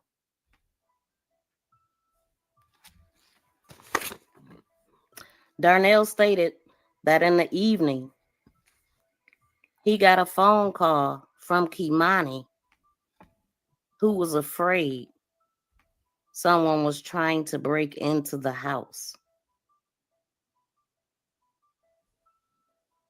Darnell stated that in the evening. That is not what he said on the news. He sure didn't. He said he left at 12:30 at night and he was there for an hour. So that would put him there at 11:30 at night. Yep. So there's an inconsistency. Now that's one that I noticed when I was reading. It was so dang unnoticeable. What y'all think about that? Hold on, let me see what y'all saying, because I can pause this and look. That's why she responded to the reporter that she regrets letting her go with Darnell. I thought she meant ever going with him. I didn't think she meant that at that moment. Let's play that. I think I got both clips that you might be talking about. Let me know if these the clips you're talking about. Let's see.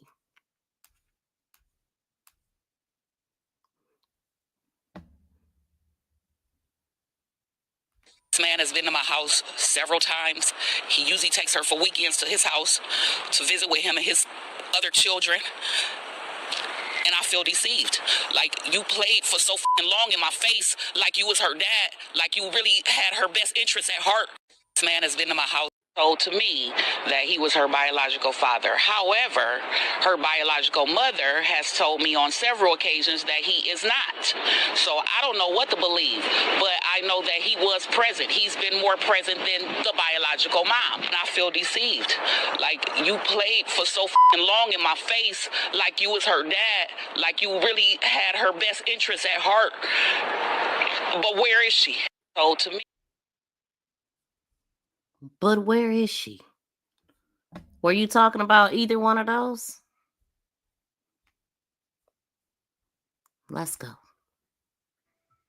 Not in the evening. So that's an inconsistency.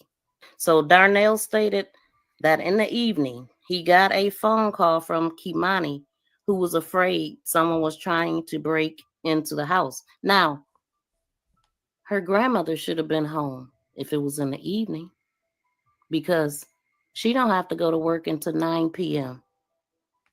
Yep. So make that make sense. Let me keep my mysterious voice, okay? But make that make sense. It don't. It don't. And one thing I noticed though, okay, so if she called him in the evening, why did it take him to 11:30 to get there? And yeah, where was her granny at? Like, come on, man. They didn't think this thing out, did they? I am baffled.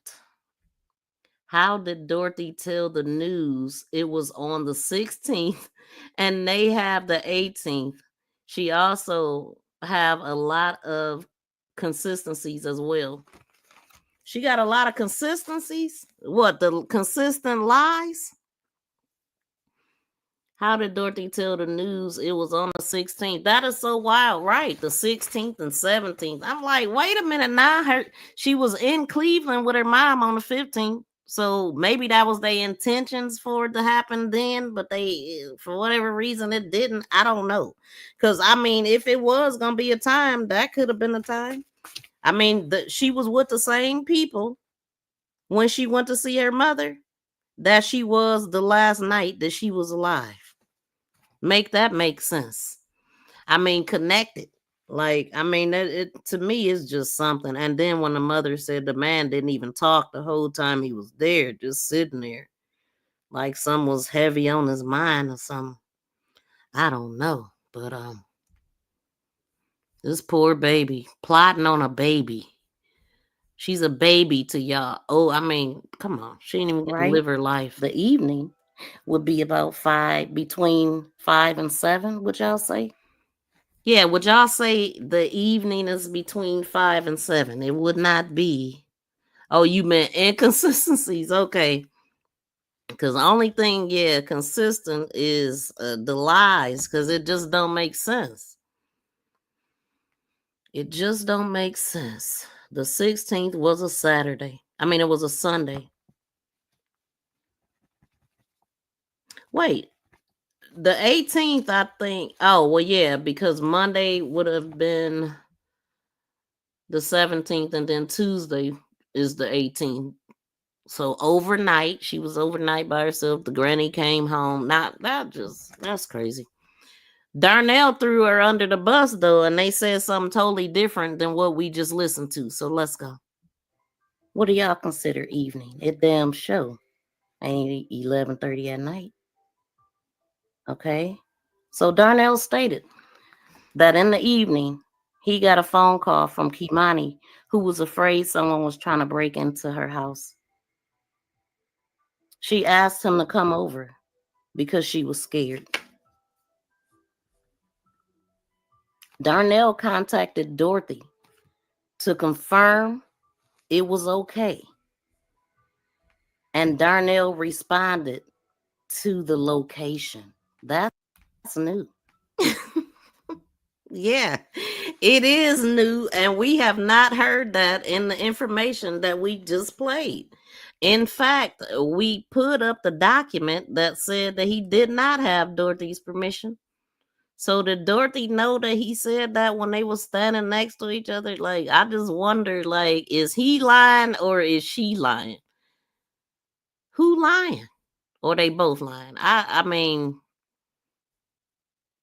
it don't make sense. Oh, let me I'm looking for the document that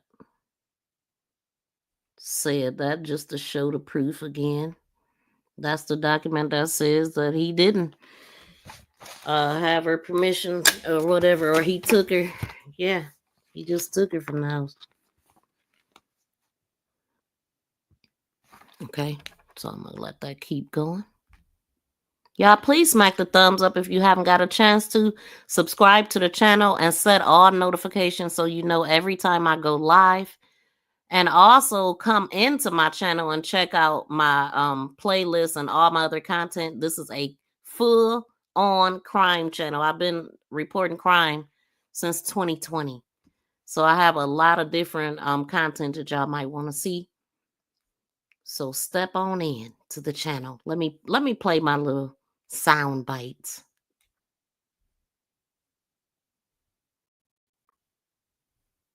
Are you a true crime sleuth looking to binge watch great content? Come on into my channel where I have a variety of videos, shorts, live streams, podcasts, playlists, members only videos, and also we have posts. Posts is a place where I share upcoming live streams, videos, calls to action, polls, quizzes, pictures, and ongoing conversations. Stand out and become a member with badges and special members emojis. Thank you for your like and subscription.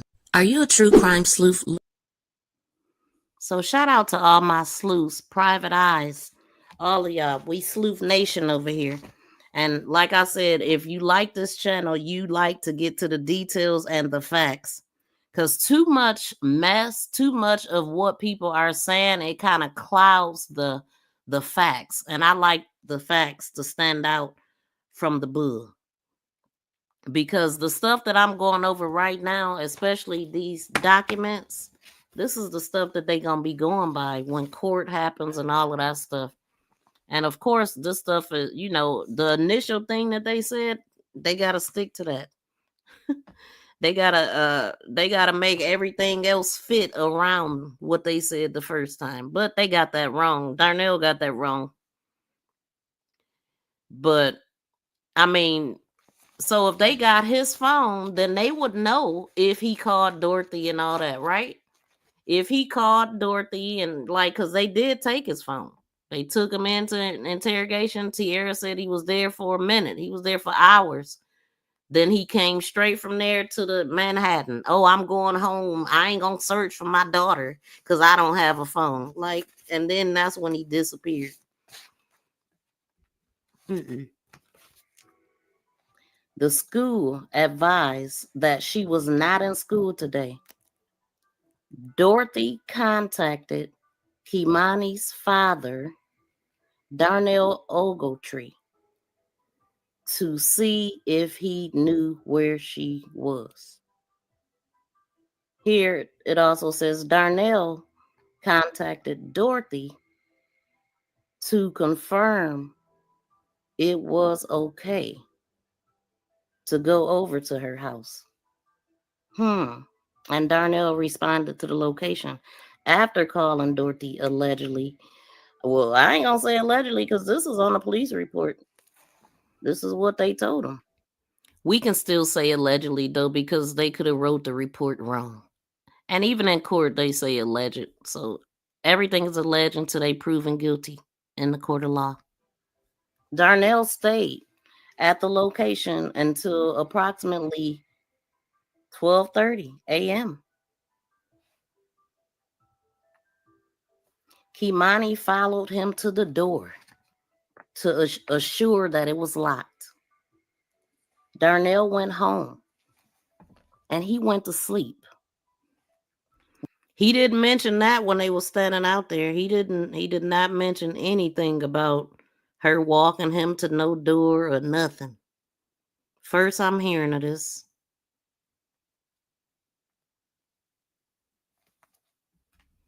When he woke up, he saw a missed call from 1:30 a.m. He knew KEI'MANI had school and didn't think much of it until Dorothy contacted him. KEI'MANI has school. He knew he saw a missed call from 1:30 a.m. Okay, so he said 1:29 was the missed call that he got. The girlfriend called. I mean, his girlfriend had 5 missed calls, and then the last call was at 1:49. He ain't mentioned nothing about walking him to the door, and all of that stuff when he was in front of the news. He left that detail out. That would have been a detail you would have added. But the whole story makes no dang on sense, first of all. So instead of taking her home with you, you sit with her and leave her and then don't think nothing of it. Oh, I didn't think nothing of it till Dorothy called. What? Wasn't she scared? Wouldn't you think you would have stayed there or brought her with you? The story was just dumb. Who came up with that? He knew KEI'MANI had school and didn't think much of it until Dorothy contacted him. What did the call coming in at 1:30? Oh, I knew she had school, so I didn't think nothing of it. What? That just sounds stupid. Until Dorothy contacted. Dumb. Darnell went home and he went to sleep. When he woke up, he saw a missed call from 1:30 a.m. What about all the other missed calls that happened? I don't think I'm going to get to that part, but let's see. He knew KEI'MANI had school and didn't think much of it until Dorothy contacted him. So Darnell stayed at the location until approximately 12:30. KEI'MANI followed him to the door to assure it was locked. Darnell went home and went to sleep. When he woke up, he saw a missed call from 1:30. It says 01:30, so that's in the morning. He knew KEI'MANI had school and didn't think much of it until Dorothy contacted him. That don't even make sense to me, but okay. Darnell and Dorothy both stated that KEI'MANI has a friend who lives on Mulberry.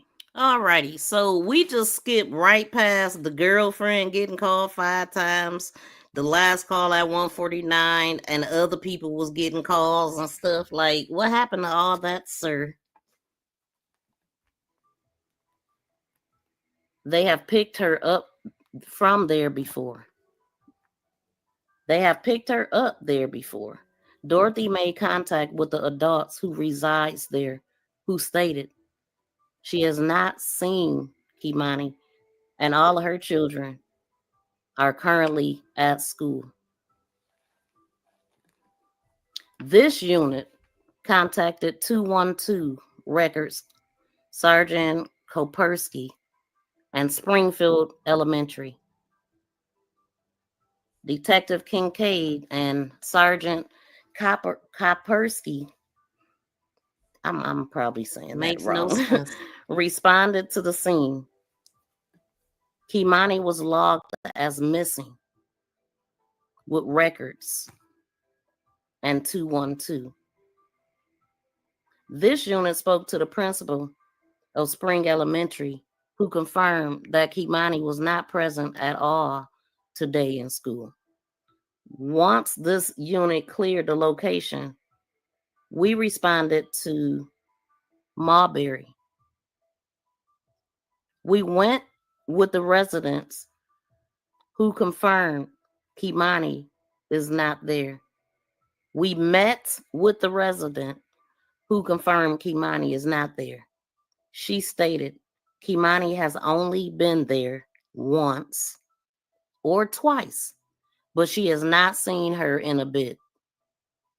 She advised this unit that once her kids are home from school, she will question them about possible locations KEI'MANI could be. She advised she will contact TPD or Dorothy. This unit canvassed the area for cameras without success. This unit canvassed the area for KEI'MANI without success.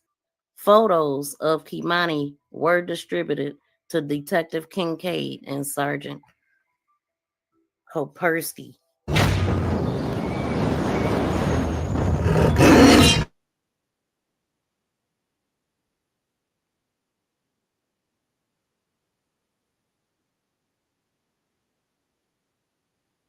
Okay, so we gonna get into what the girlfriend, his girlfriend said.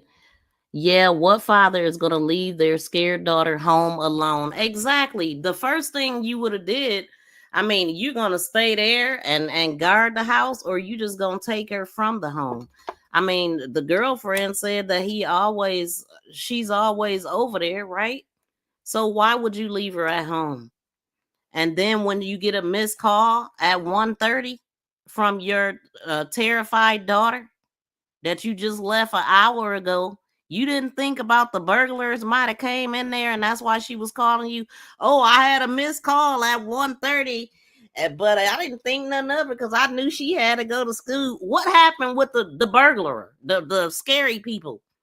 What happened to that story? You forgot the story? Lies. Now let's get into what the girlfriend said. So Jones's girlfriend at the time, whose name they did not disclose her last name. So Jones calls her. He called her last Friday.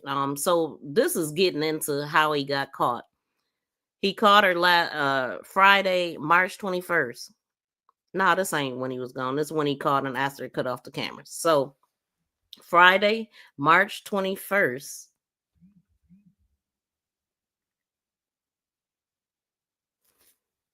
Hold on, y'all. That notification just distracted me.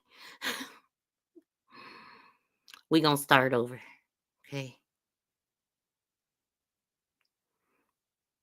Found in an abandoned house on Monday last week. Okay, so Jones's girlfriend at the time, whose name we are not disclosing, said Jones called her last Friday, March 21st. He asked her to turn the cameras off at the home. She got suspicious and left the cameras on despite his requests. The weird thing about it, before they even showed up,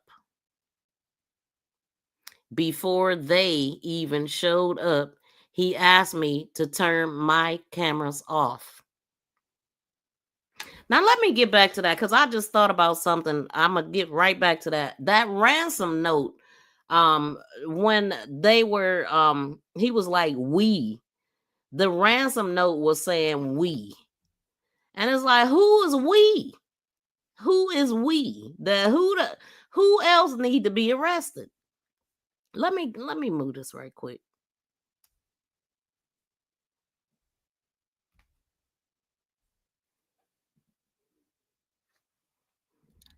Okay, so I have it up here now. I'm just looking for the one. This is about business. I'm here and all this. Okay, but wait. That just literally just made me think about that.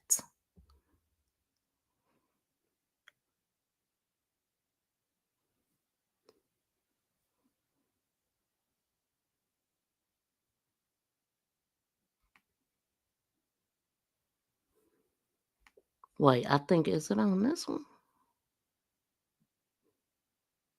I know dang on well.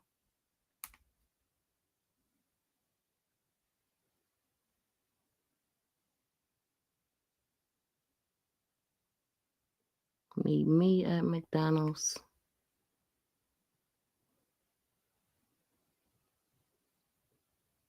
I thought I seen we. Hold on, I'm gonna have to look at something else. Let me do this. Let me do this right quick.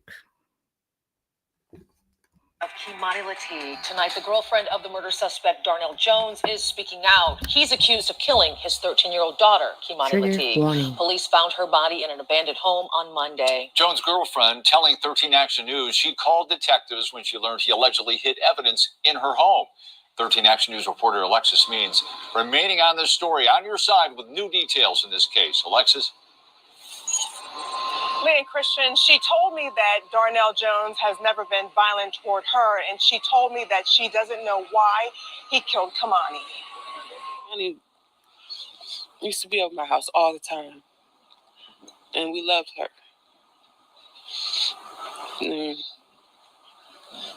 And now she's gonna have to grow up without seeing her sister anymore. I mean, I don't feel bad for anything he's going through, but her, she did not deserve none of that she got. Nobody do.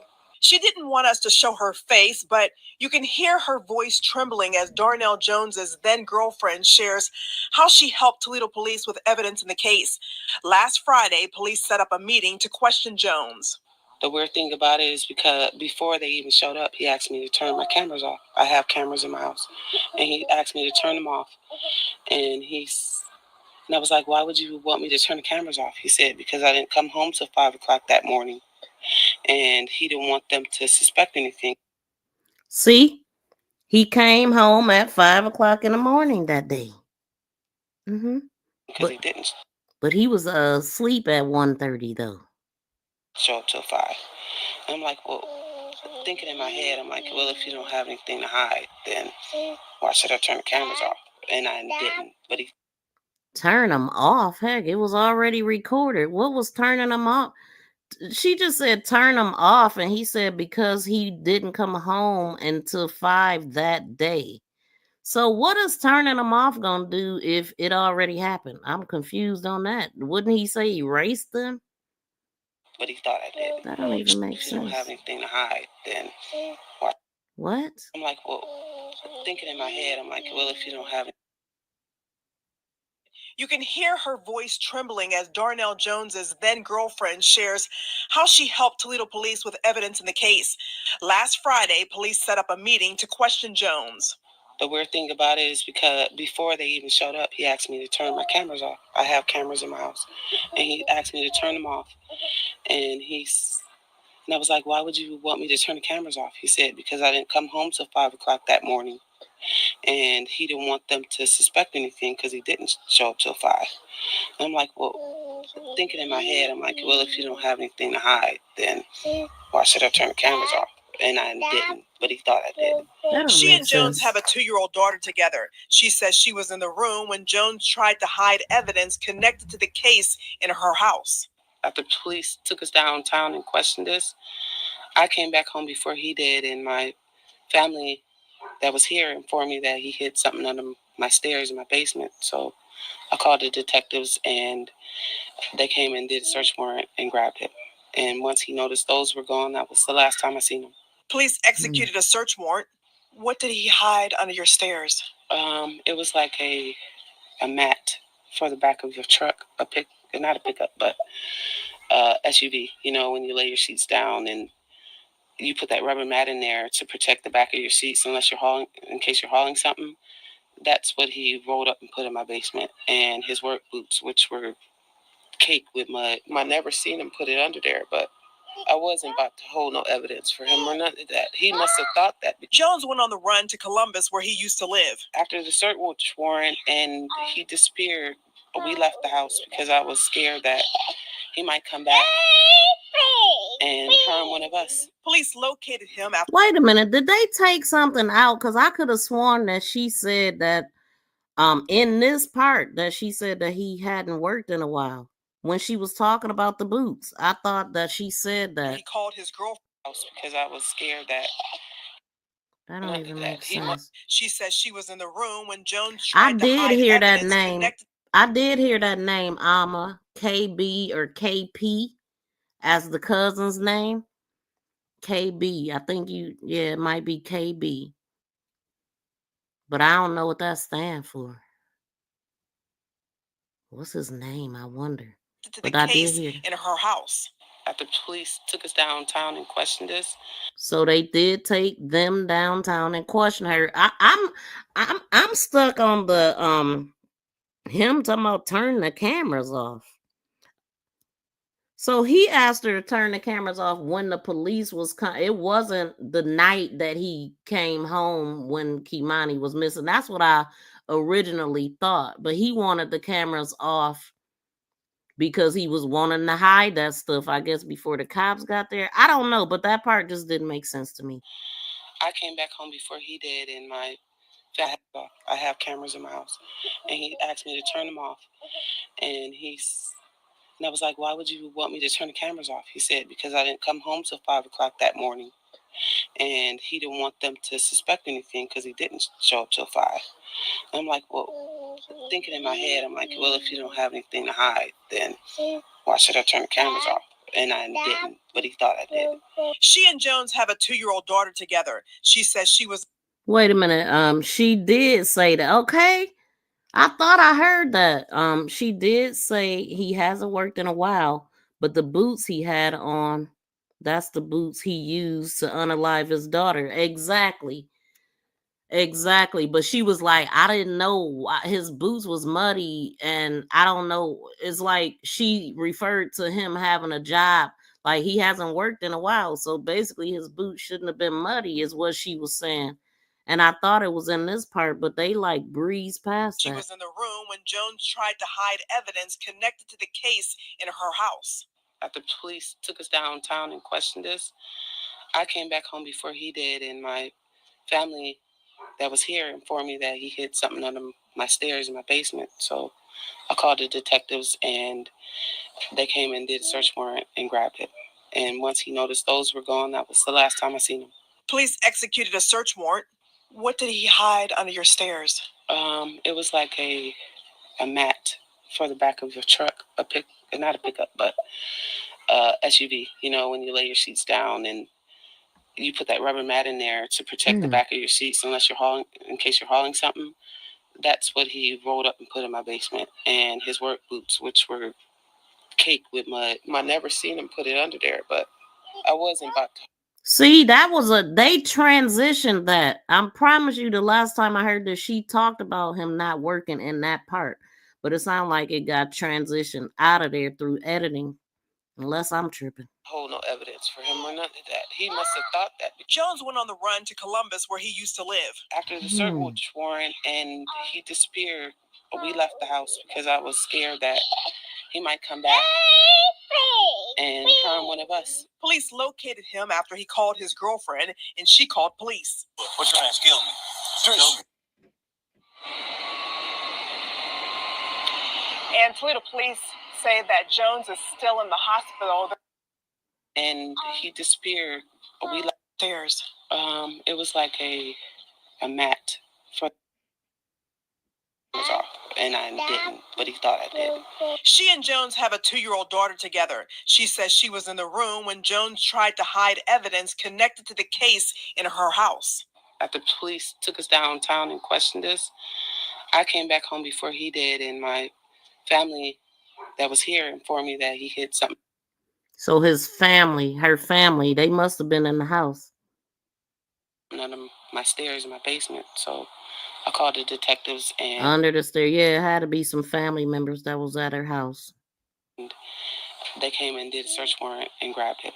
And once he noticed those were gone, that was the last time I seen him. Police executed a search warrant. What did he hide under your stairs? It was like a mat for the back of your truck, not a pickup, but SUV. You know, when you lay your seats down and you put that rubber mat in there to protect the back of your seats, in case you're hauling something. That's what he rolled up and put in my basement. And his work boots, which were caked with mud. I never seen him put it under there, but I wasn't about to hold no evidence for him or none of that. He must have thought that. Jones went on the run to Columbus, where he used to live. After the search warrant and he disappeared, we left the house because I was scared that he might come back and harm one of us. Police located him after he called his girlfriend, and she called police. What's your name? Kill me. What's your name? Kill me. That's your name? And Toledo police say that Jones is still in the hospital. They're not sure when detectives will be able to bring him back to Toledo. Christian, back to you. I bet he feeling like crap. Like, dude, I wanted to go and I'm still here with shit bag and all. I'm sure, Judge cautions, hold on, y'all. Judge cautions against knee-jerk reaction to KEI'MANI unaliving. Yeah, okay, so Antoinette says she did this interview 2 times. The first time she did mention him not working. I thought BFF, I thought I heard that. I thought I heard her say that. So thank you. I'm not, but they transitioned it out of there. But thank you, because that helps me to know I ain't hearing things. I usually I remember things like that I'm listening to for the most part. And I can connect the dots when I hear something else. But I heard that the girlfriend did another interview because she actually cleared it up more because people was attacking her, and she was like, well, if it wasn't for me, this, yeah, I read that in a part 2. It was a long article about all of that stuff, I do believe, with his charges and all of that. Oh wait, is this the, hold on, y'all. Okay, this might be, oh man, that's the same one. So yeah, it is at Dale Funeral Home, y'all. The arraignment postponed for the father, but Dale Funeral Home her is going to be holding it. So it's Dale Funeral Home will now be handling the services for KEI'MANI, a young girl who was unalived. So it's unknown at this time whether there will still be a public service, but KEI'MANI's grandmother said they are still working on plans to honor the 7th grader. We're working to learn whether the funeral homes is accepting community donations. An employee with Dale Riggs said plans are still in the works, and they should have additional information in the coming days. So Brown Legacy Memorial was originally slated to handle the funeral, but a spokesperson announced Saturday it would no longer be holding the services, and they added that roughly 6,000 in donations was raised, and it will be transferred to the next funeral home. And then KEI'MANI's mother Tiara told she said on Monday that she expects she won't be invited to attend the services in Toledo. I haven't received an invitation, which is really upsetting. She's taken my daughter her whole life from me. She's gotten a chance to be with my baby. This tragedy is what came of it. I just want to be able to give my kid a good send off, and I can't do that. She's not allowing me to do that. That's crazy. So with the delays from the transfer of the funeral home, plans are not finalized at this point. KEI'MANI's father, who's also goes by Darnell's accused. Okay. Yep. And then police tracked him down. Wait, hold on. So Jones's girlfriend at the time told her she helped police with evidence. The news about the young girl's death raised. Okay. So I definitely wanted to go over that information about the funeral because we had kind of got in there. Let's see. What's up, Shauna? How many funeral homes gonna touch her body? So the one that originally said that they was gonna do it, somebody came forth and said the man SA'd him, and so they was like, he ain't no different than the person that took her out of this world. So you definitely don't want to lay her down with him. And I'm just like, man, what?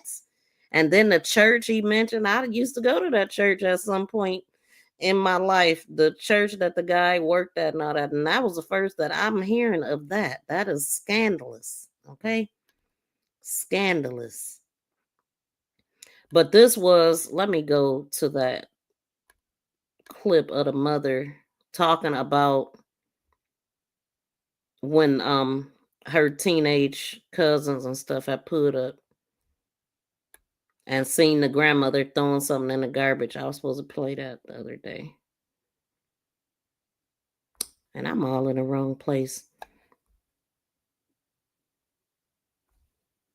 Hold on, y'all. Give me a second.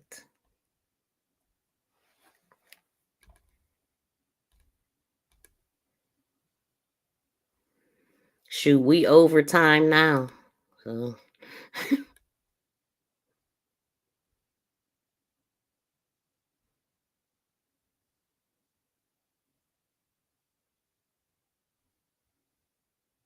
is this the one? Let's see.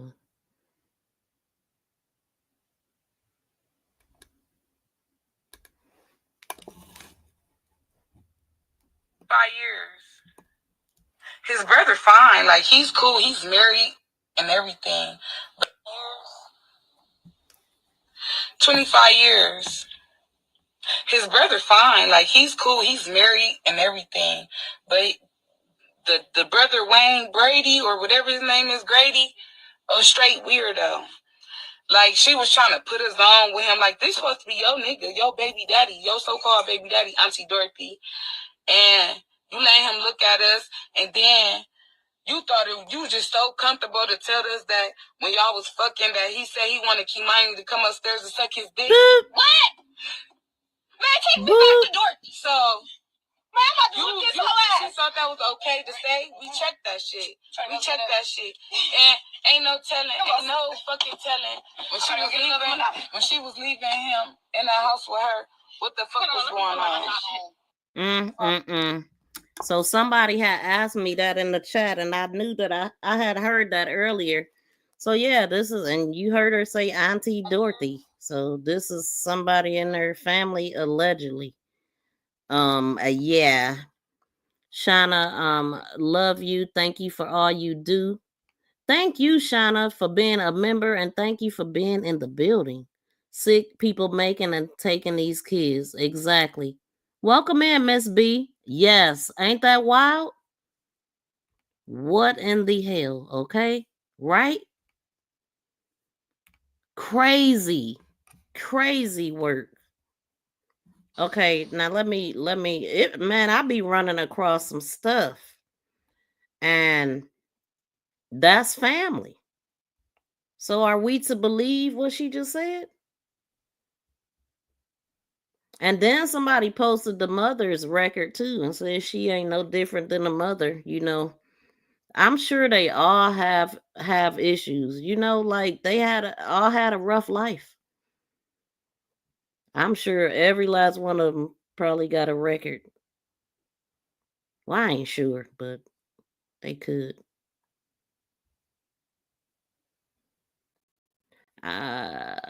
Wait a minute, y'all, because I always get on here. When I have to look for stuff when I'm live, I always go in circles. I promise you.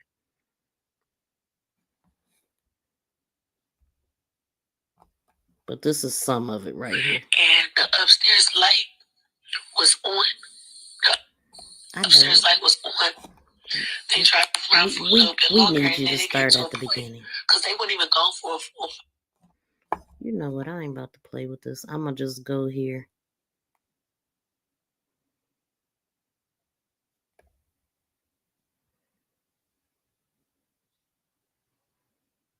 What is this? I got this here for a reason. What is this? And like I said, whatever the fuck is this will be reciprocated, period. I don't give no fuck about how the fuck none of y'all feel, bitch. And I didn't have shit to do with it. Relax.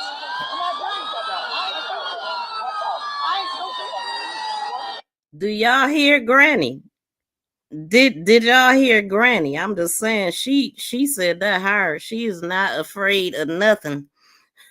Dorothy Latigue gets confronted by angry bystanders, and they got confronted back.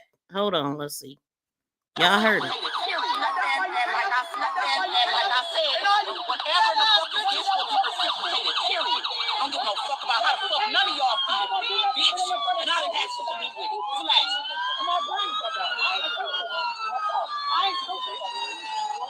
Dorothy, you might not have nothing to do with it, but you know what's going on. No, the fuck I don't. No, I don't. Yes, you do, Dorothy. Thanks for passing judgment. Too much stuff going on. You too, bitch. Not at all. Not at all. Not at all. Not at all. Not that motherfucking. How about the fuck we focus on what bring her up on this motherfucker? Y'all bitches lost. Y'all bitches lost.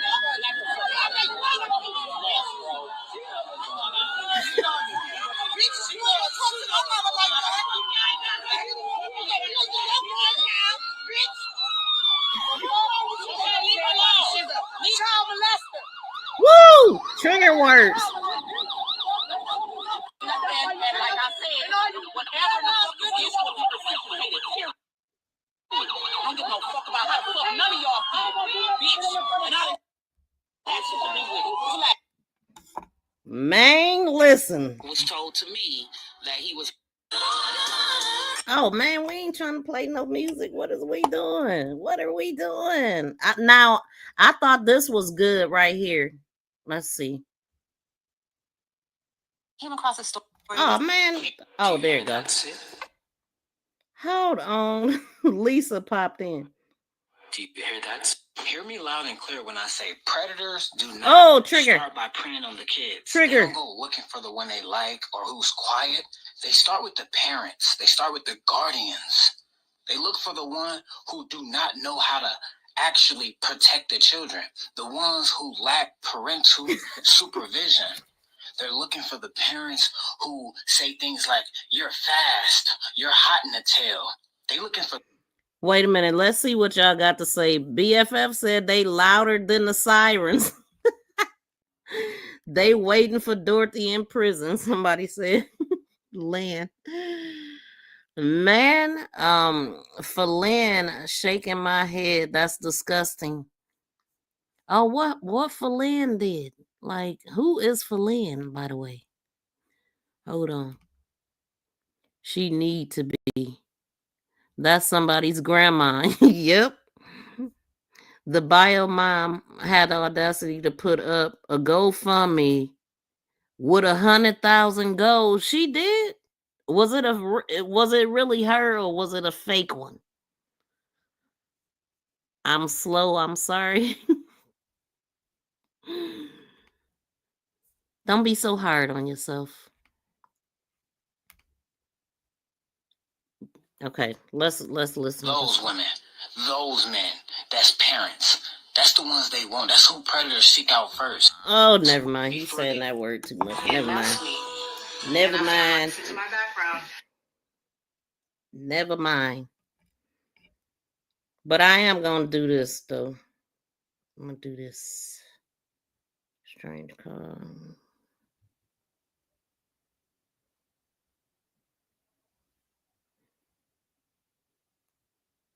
Happened to my daughter because they good kids. So I ended up pulling up on them. They told me where they was at.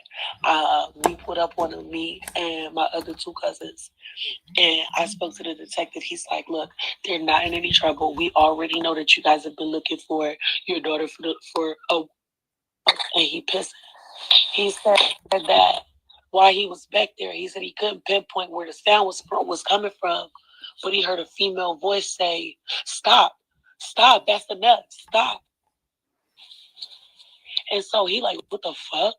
So he called out to my other cousins, like low-key whispering, like, hey, y'all! Like, he's trying not to be too loud so that as to like not alert whoever it was that said it. I guess I'm gonna start. I don't know if y'all heard this story. Let me know. Put a 1 in the chat if y'all heard this story already. Well, okay. Put a 1 in the chat if y'all want me to play. No, put a 2 in the chat if y'all want me to play this. Cause I don't know. Y'all might have heard this. But I was gonna just start it from this point. Put a 2 in the chat if y'all want me to play it. 2 in the chat if you want me to play it. I got a 1 and a 2. Okay, 2. Let me know. I need some more 2s because I don't know if y'all heard this. I was gonna play. Let's just play the whole conversation since we got a couple people that don't know. We got 3 now with BFF. Okay. Hold on. Let's go here. So this is the story about the trash can, how the stuff got in the garbage. Okay, thank y'all. But it's like some languages and stuff. Poop and pee and like TMI type of thing, but let's go. And there are 2 people that stay upstairs. The woman that claimed to be you and her boyfriend stay upstairs. Right. And your mom's home. My mom moved her bedroom to across the hall from my daughter. And the 2 people that stay upstairs. And the 2 people that stay upstairs. Yeah, it was I don't know her name. I don't know her name. I think her name like Shabuka or Shabuki or I don't know. It's some ghetto ass shit. Either way, it's her boyfriend also shacked up in the house with my mom and my daughter. Mm-hmm. Because we don't know who. But like my family, they don't know who the fuck that girl is. I don't know who that girl is. So she really just a random that my mama picked up off the street like a fucking dog. So that is to firstly go over the fact that your mom got on the news saying that no one was in the house other than KEI'MANI, the dogs, and her, and that failed to show with these two people upstairs. So if you would like to recall what you spoke to me about the other day about the male searcher going to use the restroom behind the house. Girl, that wasn't the other day. That was last night, girl. No, I know. For you to take me back. Oh, girl. So my baby cousin, I call him baby cousin because he littler than me, but my baby cousin, he just turned 19, and he went over to my mama's house with my other two cousins, my two girl cousins, and he was knocking on the door because they was out there searching for my daughter, but they went to my mama's house, and I'm sorry if y'all can't hear me. I'm my voice is died. Can you guys react if you can hear us? Can you hear us? And then it sounded like somebody ran upstairs. And then he knocked again. And went, obviously,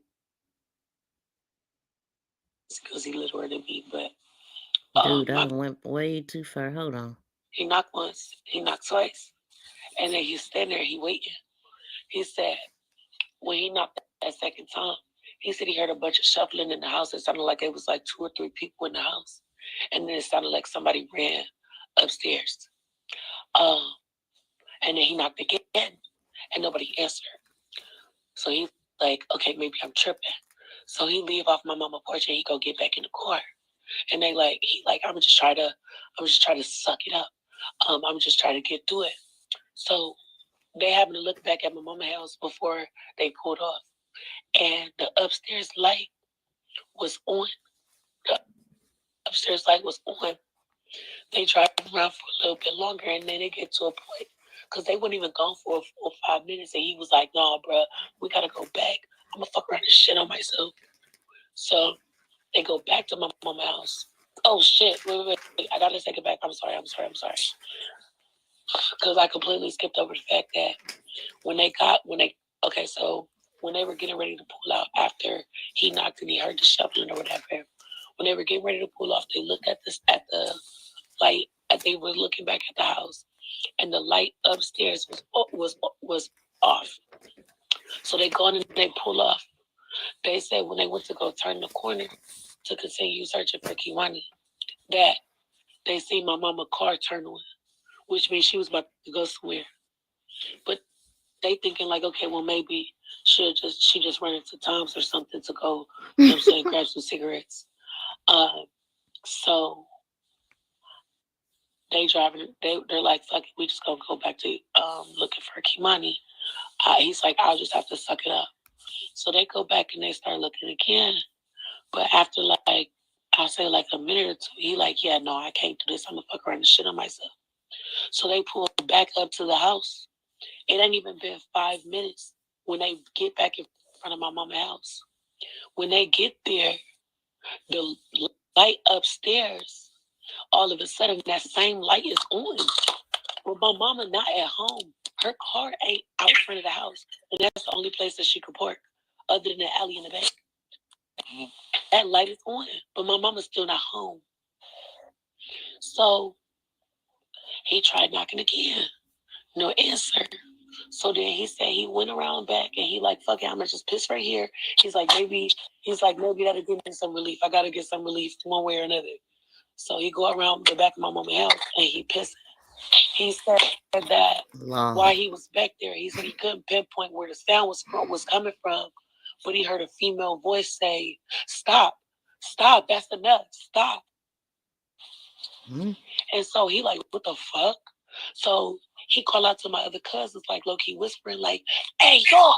Like, he's trying not to be too loud so that as to like not alert whoever it was that said it. What do y'all think they might have been doing that she said, stop, that's enough? I mean, Dorothy just walked out the house.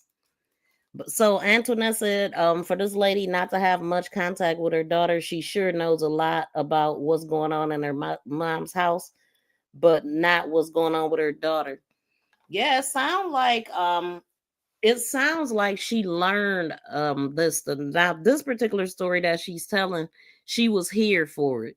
So this is when they were literally searching for her daughter, and her and Kat, they came around when the police end up pulling them over or whatnot. So she gonna get into that.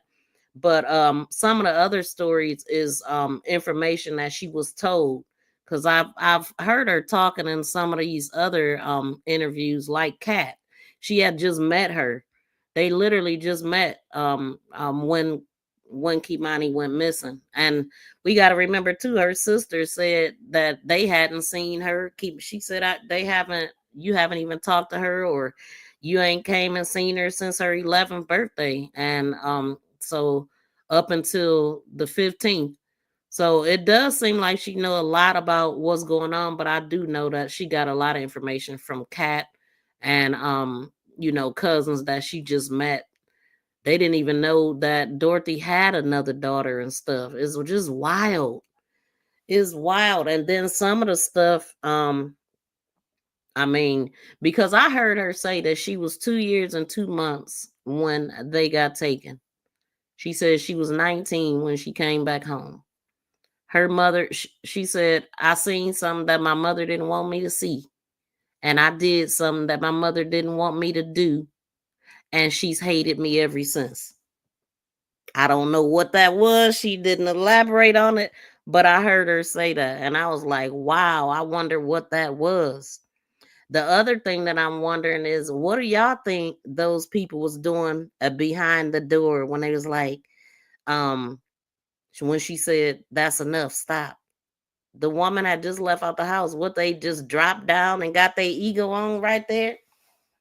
From the, I don't even want to think about it, but that's what it sounded like to me. Some back entry or something. You know what I'm saying? Like scuffling behind the door, and then she say that's enough. What else is it? A quickie? I don't know. That's just what came to my head. In case it was like some weird shit. So he like, hey y'all. And he like catch up to him or whatever. And he caught up to him like by the field at the end of my mama's street. So they walk through the field, and as they're walking through the field, my mom pulls up. She parks her car, but the way that my mama was coming from on the street, in order for her to park her car in front of the house, she would have had to pass them. So she's seen them in that field. And the field is on the corner, so there's hella lights right there. But so my mama, as they're walking through the field, my mama pull up. She pull up, run up to the house, to the side of the house, open the garbage, throws the bag in there, and then runs in the house and locks the door. And so my little cousin's like, wait, because I know she saw us. Why she ain't say nothing? And what was in that bag? So they go in the trash can on the side of my mama's house. And when they opened it, they said it was a Dollar General bag with balled up clothes in it. And on top of the bag was a set of gloves, like rubber gloves. And they said that some of them clothes in that bag looked like it had blood on it. And they was trying to figure out how to get the bag out the trash without putting their fingerprints and stuff on it. And I told them, I was like, don't use y'all clothes to grab that bag, because if that's evidence, y'all don't want nothing on there tying it back to y'all. So they like, okay, well, what can we use? So they leave, and they roaming around and literally looking in other people's trash cans, trying to see like, is it like a old used towel or something that they could use to grab it? And before they even get anywhere, they end up getting blurts. So that's what that was. But I know when I talked to the detective, blurt mean put over by the police. You know how they get behind you like bloop.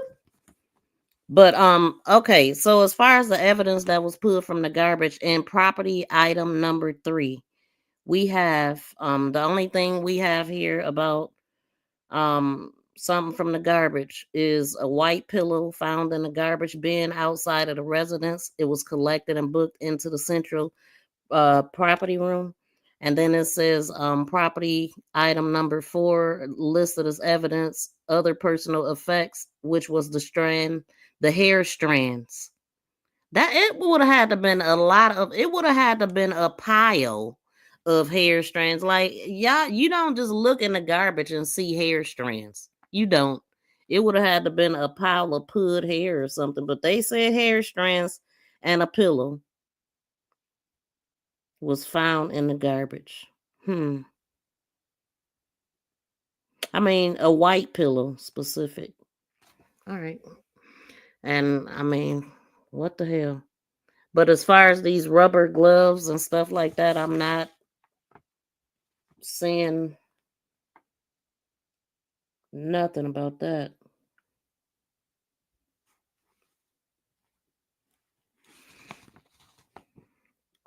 So the only evidence is the digital evidence, which is the photographic optical evidence of clothing, which is the red underwear that was found on the north side of the residence, and it was collected and booked. Then we had the evidence of the household stuff, which is the pillow. We have the hair strands, and we have a vehicle. We have a 2023 Kia Forte 4-door gray. That's the only thing that they have listed in the evidence. And I mean, I'm sure some other stuff that maybe they got some other evidence information that wasn't at the initial report. So I don't know. But that's all we got here on the police report. This because I ended up pulling up on my little cousins because I'm like, I'm KEI'MANI's mom.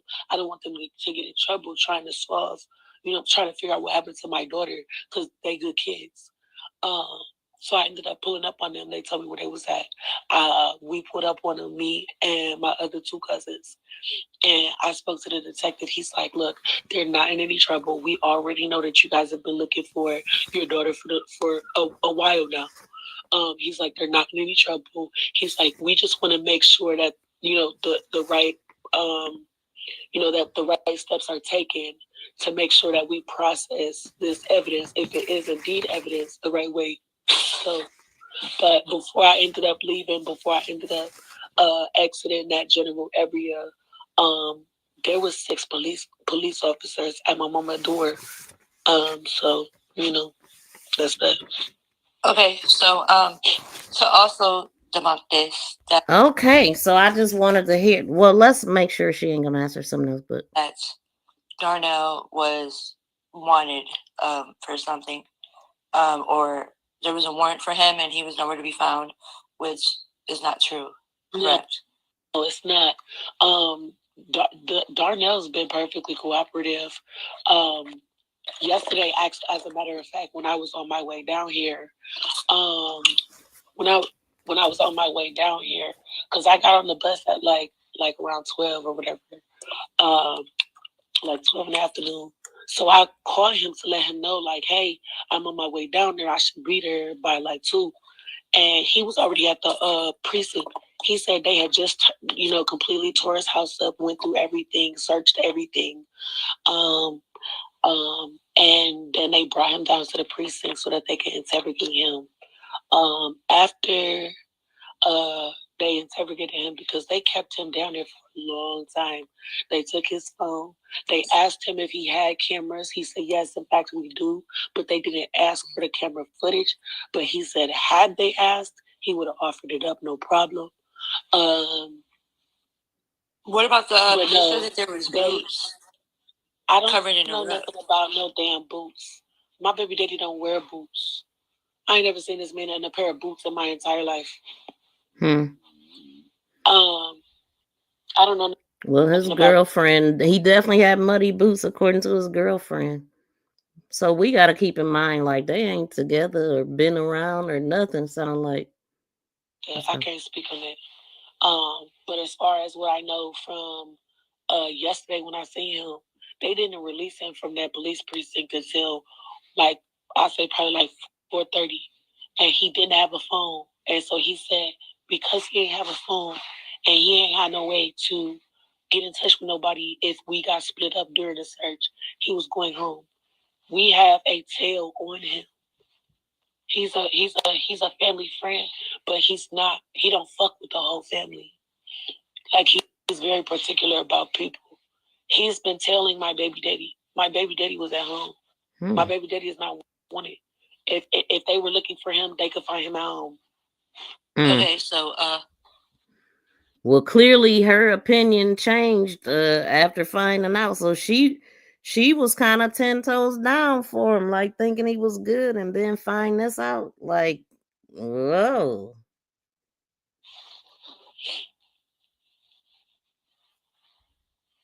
Okay, we gonna leave it right there. I gotta get my butt off of here. I overstayed, but I'm glad that y'all enjoyed. I did it for y'all. I trust me. I definitely did this for y'all. And thank y'all for everybody that's been participating in the chat. Shout out to Antoinette Allen. I think this is my first time seeing you in here. And a lot of y'all. So I hope y'all subscribe to the channel. I would love to see y'all in here again.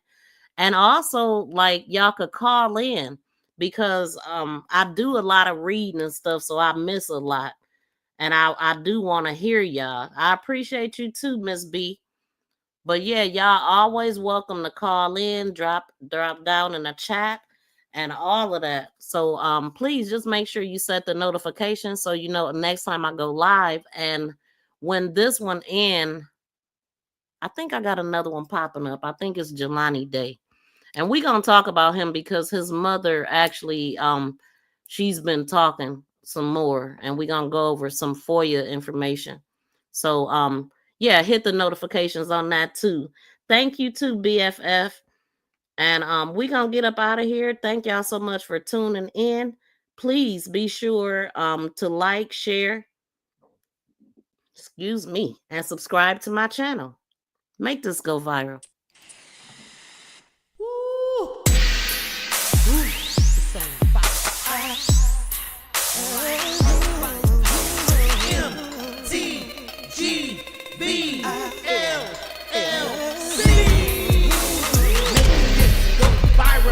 Shout out to all my new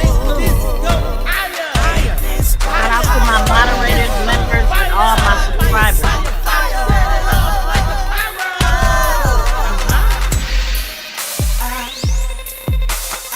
Okay, I'm glad to have you.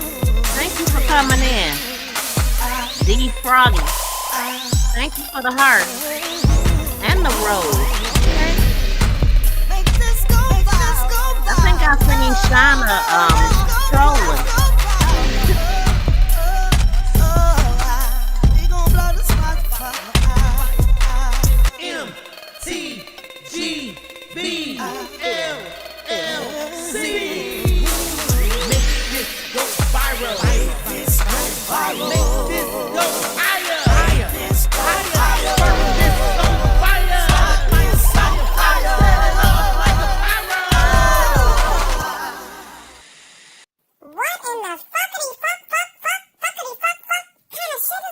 Wow. I don't want nobody fucking with me in these streets.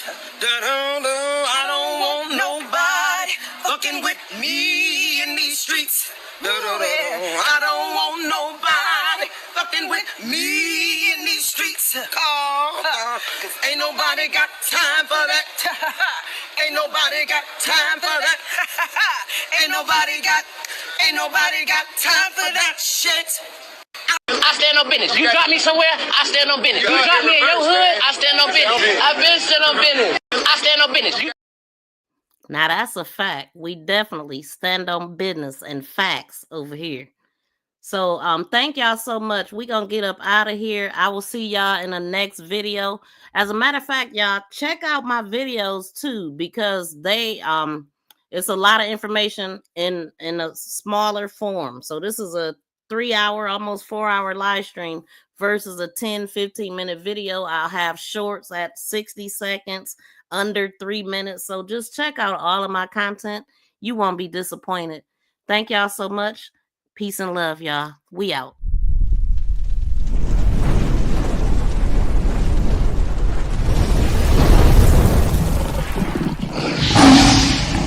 Thank y'all so much for subscribing.